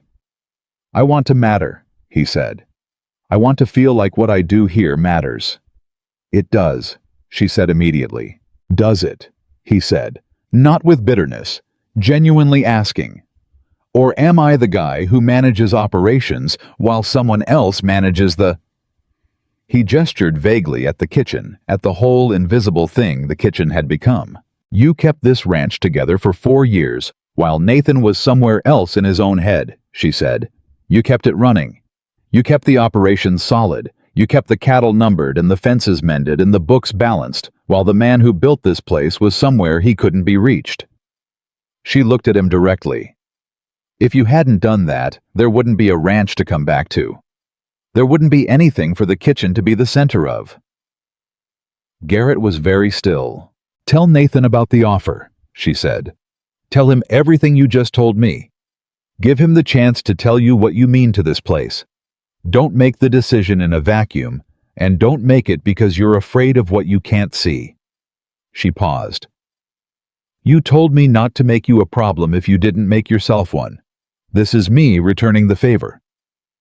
Garrett looked at her for a long moment. "When did you get this good at this?" he said. "My mother," she said. "Always my mother." He stood for one more beat. Then he nodded short and certain and walked out. Lydia heard him knock on Nathan's office door 20 minutes later. The conversation lasted 2 hours. Garrett stayed. The night after Garrett's conversation with Nathan, Lydia was in the kitchen later than usual, the recipe book open in front of her when she heard footsteps she didn't recognize. Not Nathan's, not Harold's, not any of the workers whose footfalls she'd cataloged over 2 months of listening. She looked up. A woman she'd never seen before was standing in the kitchen doorway. Older 70s, maybe white-haired and precise in her movements, with eyes that were doing an immediate and thorough assessment of everything they landed on. She was dressed practically not expensively, and she had the posture of someone who'd spent her whole life deciding things. "You must be Lydia," the woman said. "I am," Lydia said. She stood up. "I don't think we've met." "We haven't," the woman said. "My name is Margaret Whitmore. I'm Nathan's mother." The kitchen was very quiet. "He doesn't know I'm here," Margaret said, walking in without being invited and sitting at the table with the authority of someone who considered the invitation to be implied. "I drove 3 hours because I wanted to see what's happening on this ranch before anyone could prepare me for it." Lydia sat back down. "And what are you seeing?" she said carefully. Margaret looked at the kitchen, the recipe book, the logbook, the prep checklist in Harold's handwriting, the lantern still positioned near the stove. Then she looked at Lydia, with the focused measuring quality of a woman who had spent decades evaluating situations and people. "I'm seeing a kitchen that someone cares about," she said. "I'm seeing the kind of care that works on a person, the way a slow-burning fire works, not dramatic, just steady and warm and impossible to ignore for long." She paused. "I called my son last week. He picked up on the second ring. That hasn't happened in 3 years. Lydia held her gaze and said nothing. "He talked for 40 minutes, Margaret said. "About the ranch, about the workers, About, she paused. About the kitchen. She stopped again. He didn't talk about Elaine with grief the way he usually does. He talked about her the way you talk about someone who was real, someone who was here and mattered and is still mattering because of what they left behind. Her voice was careful and deliberate. That's new. I'm glad he talked to you, Lydia said. Are you the reason? Margaret said. Lydia thought about it honestly. I think he was always capable of it, she said. I think something was just blocked, and maybe I moved around in the kitchen enough that it got unblocked. Margaret looked at her for a long moment. Your mother is Grace Carter, she said. Yes. Grace used to send the most extraordinary bread to the county fair every August, Margaret said. I bought a loaf every year for 12 years. I never knew it was her until Nathan told me last week. Lydia stared. Small world, Margaret said. Or not small, just well-connected in the ways that matter. She looked at the recipe book on the table. Is that hers? It was, Lydia said. It's mine now. Margaret looked at the book, then at Lydia. Something moved in the older woman's expression. Something warm and specific. The look of a woman recognizing something she'd been hoping to find. Good, she said. Some things should be passed down. The kitchen was quiet. Mrs. Whitmore, Lydia said. Would you like to stay for dinner? Margaret smiled. I was hoping you'd ask, she said. Lydia got up and started putting together something worthy of the occasion. Behind her, Margaret opened the recipe book. Lydia heard the pages turn, and she heard the older woman make a small sound, soft and private, and full of something as she reached Grace's notes. She didn't turn around. She just kept cooking. Because some moments are too real to look at directly. You just have to be in them and let them be what they are. Nathan came to the kitchen at 6 o'clock and found his mother sitting at the kitchen table with a cup of tea and Lydia's recipe book, and the look on his face was something she would carry with her for a long time. It wasn't surprise exactly.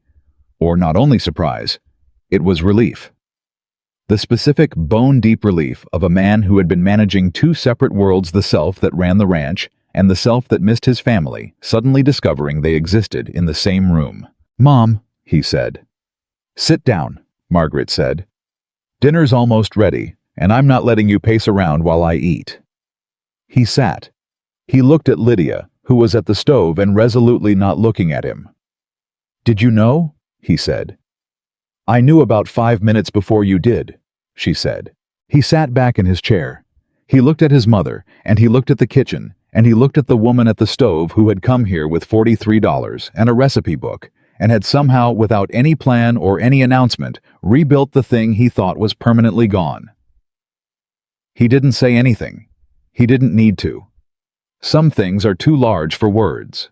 The kitchen held them, all three of them, in its particular warmth, and the food was ready, and outside the ranch was settling into the long golden quiet of a summer evening.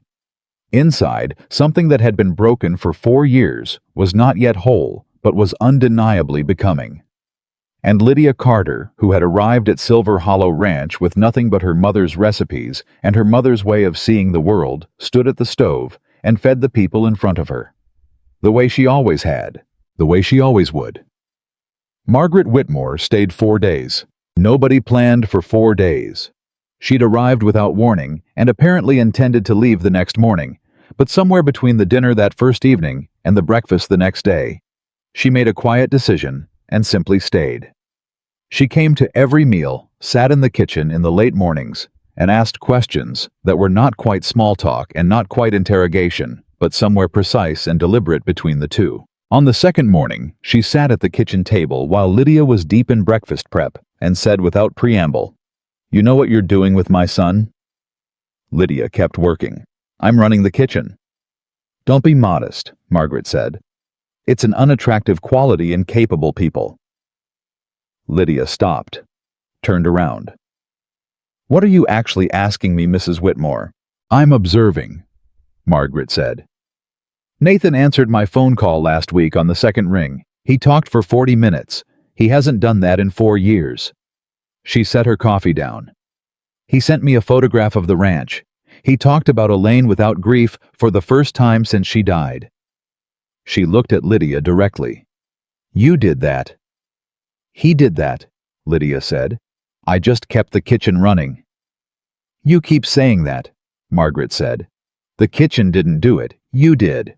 Harold came in from the back, assessed the atmosphere in one glance, poured himself coffee with great efficiency, and disappeared again. "What are you going to do with what you've built here?" Margaret said. "You're 20 years old. This was meant to be temporary." Lydia thought about it honestly. "I want to build something that lasts," she said. "The recipes my mother gave me, the way she understood what food does for people, I want to take that somewhere it can grow. A guide, a publication, something that keeps feeding people after I'm gone." "And Silver Hollow." "Silver Hollow is where I learned what I'm capable of," Lydia said. "That doesn't go away when I do." Margaret studied her for a long moment. "Good," she said finally. "That's a good answer." She finished her coffee and went to find Nathan. Lydia stood alone in the kitchen, with her hands flat on the prep table, and breathed through what had just been named out loud for the first time. She wanted to build something that lasted. She'd said it. It was real now. She picked up her pen and started working on it that same afternoon. She started with 12 pages, recipes on one side, the philosophy behind them on the other. Her mother's handwriting reproduced on the cover, her own name inside. The Carter Kitchen Guide, Cooking That Remembers. She printed 20 copies, left 2 on the kitchen counter without explanation. By end of day, both were gone, and 4 ranch hands had asked where to get one. Harold found her that evening and set a copy on the prep table in front of her. She could tell he'd been reading it by the way the cover had softened. "The section on bread," he said. "Yeah," she said. "You're right about the second proof," he said. "I've been rushing it." She looked at him. He looked at her. "Don't make a thing of it," he said. "I wouldn't dream of it," she said. He went back to work. She stood at the prep table and felt something quiet and specific move through her chest, not triumph, but the feeling of something she'd built being received by someone who understood it. That night, she printed 40 more copies. The twist came 3 weeks later on a Friday morning. Patricia appeared in the kitchen doorway with an expression Lydia had never seen on her face, something too large to be fully contained. "There's a phone call for you," Patricia said. "A publisher, from Austin. She says she saw the Carter Kitchen Guide, and she wants to know if you've considered writing a book." The kitchen went completely silent. Harold stopped moving. Tommy froze in the doorway. "A publisher," Lydia said. "She's been on hold for 6 minutes and says she'll wait as long as necessary." Lydia untied her apron. Her hands were steady. Everything else inside her was moving very fast. "Harold," she said. "Go," he said, already moving to the stove. The publisher's name was Susan Ellery. She had found the guide through one of Nathan's ranch contacts because Nathan had, without telling Lydia, brought a stack of them to a county agricultural meeting and left them on the registration table. "I read it in one sitting," Susan said. "I called my editorial team that same night. This is not a guide, Lydia. This is the first chapter of something considerably larger. Have you considered writing a book?" "I'm 20 years old," Lydia said. "I'm a ranch cook in Willow Creek." "Yes," Susan said. "And you made me cry on page 7. So have you considered it?" Lydia sat in Nathan's office chair and felt her whole life rearrange itself around a new center. "Yes," she said. "Let us talk specifics." "Boom," she told Nathan first. She found him in the south barn and told him directly and completely. He listened. His expression moved through surprise, then something more complicated, then settled into stillness. "She found it because you took those guides to the agricultural meeting," Lydia said, "without telling me." "I thought people should see it," he said simply. "It was good." "Nathan, why didn't you tell me first?" He looked at her. "Because you would have said it wasn't ready, or you weren't sure yet. You would have found a reason to wait." He paused. "So I didn't give you the chance." Lydia felt that land and stay. You took them anyway, she said. I took them anyway, he said. She looked at him for a long moment in the quiet barn. Thank you, she said. It came out layered in a way the other thank yous never had. Don't thank me, he said. You wrote every word. I just moved it closer to where it needed to be. She went back to the kitchen and started writing that same evening.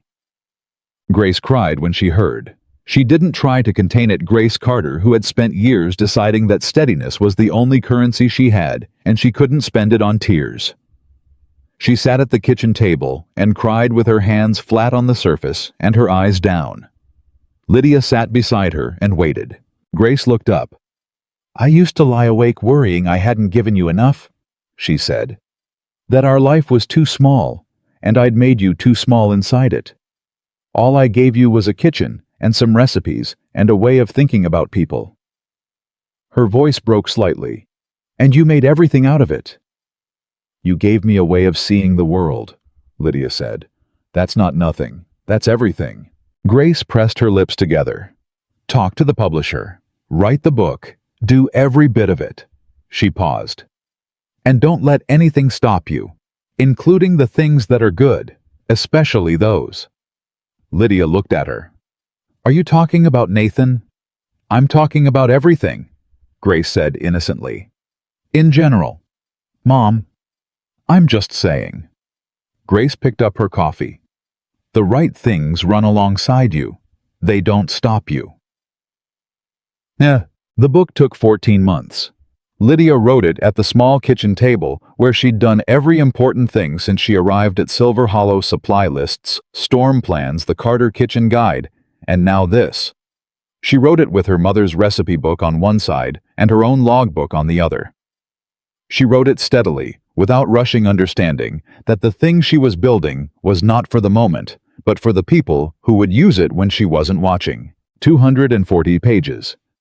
Everything she'd learned about food and people, and what it really meant to feed someone. She dedicated it to Grace, for my mother who gave me a kitchen and a way of seeing. Everything else is just ingredients.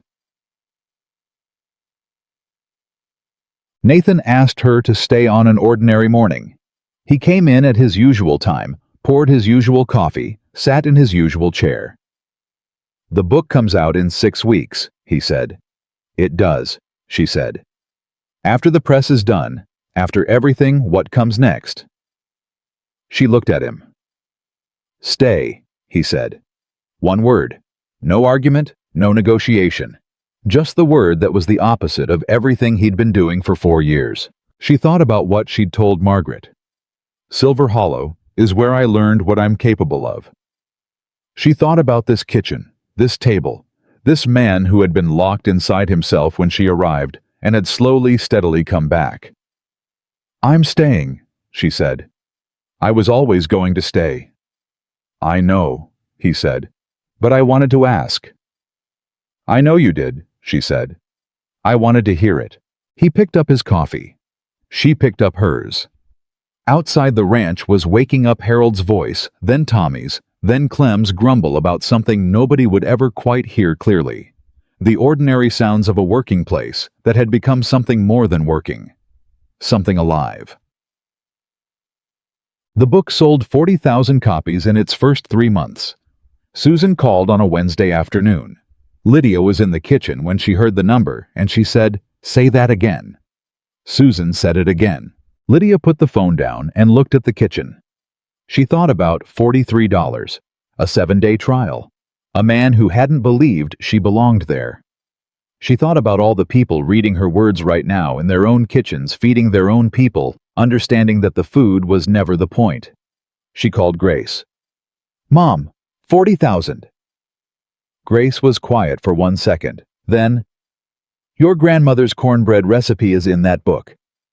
"It is," Lydia said. "She would have loved this," Grace said. Her voice was thick. "She would have absolutely loved this." "I wrote it for her too," Lydia said. Years later, when people asked how Silver Hollow Ranch became what it became, the kitchen program, the published recipes, the gatherings that drew people from across the county, Lydia always gave the same answer. She said a girl arrived with nothing but her mother's recipes and a 7-day deadline, and the belief that food done right was the most honest language in the world.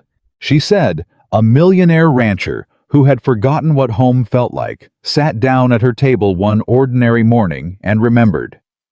She said the rest was just people showing up for each other around a table with something warm in their hands in a kitchen that smelled like something good and true. Then she went back to the kitchen. Because some people are not built to stop. And Lydia Carter, who arrived at Silver Hollow with nothing and built everything, was exactly that kind of person. The girl who came with nothing had become the heart of the ranch. And the heart, once it starts beating, does not stop.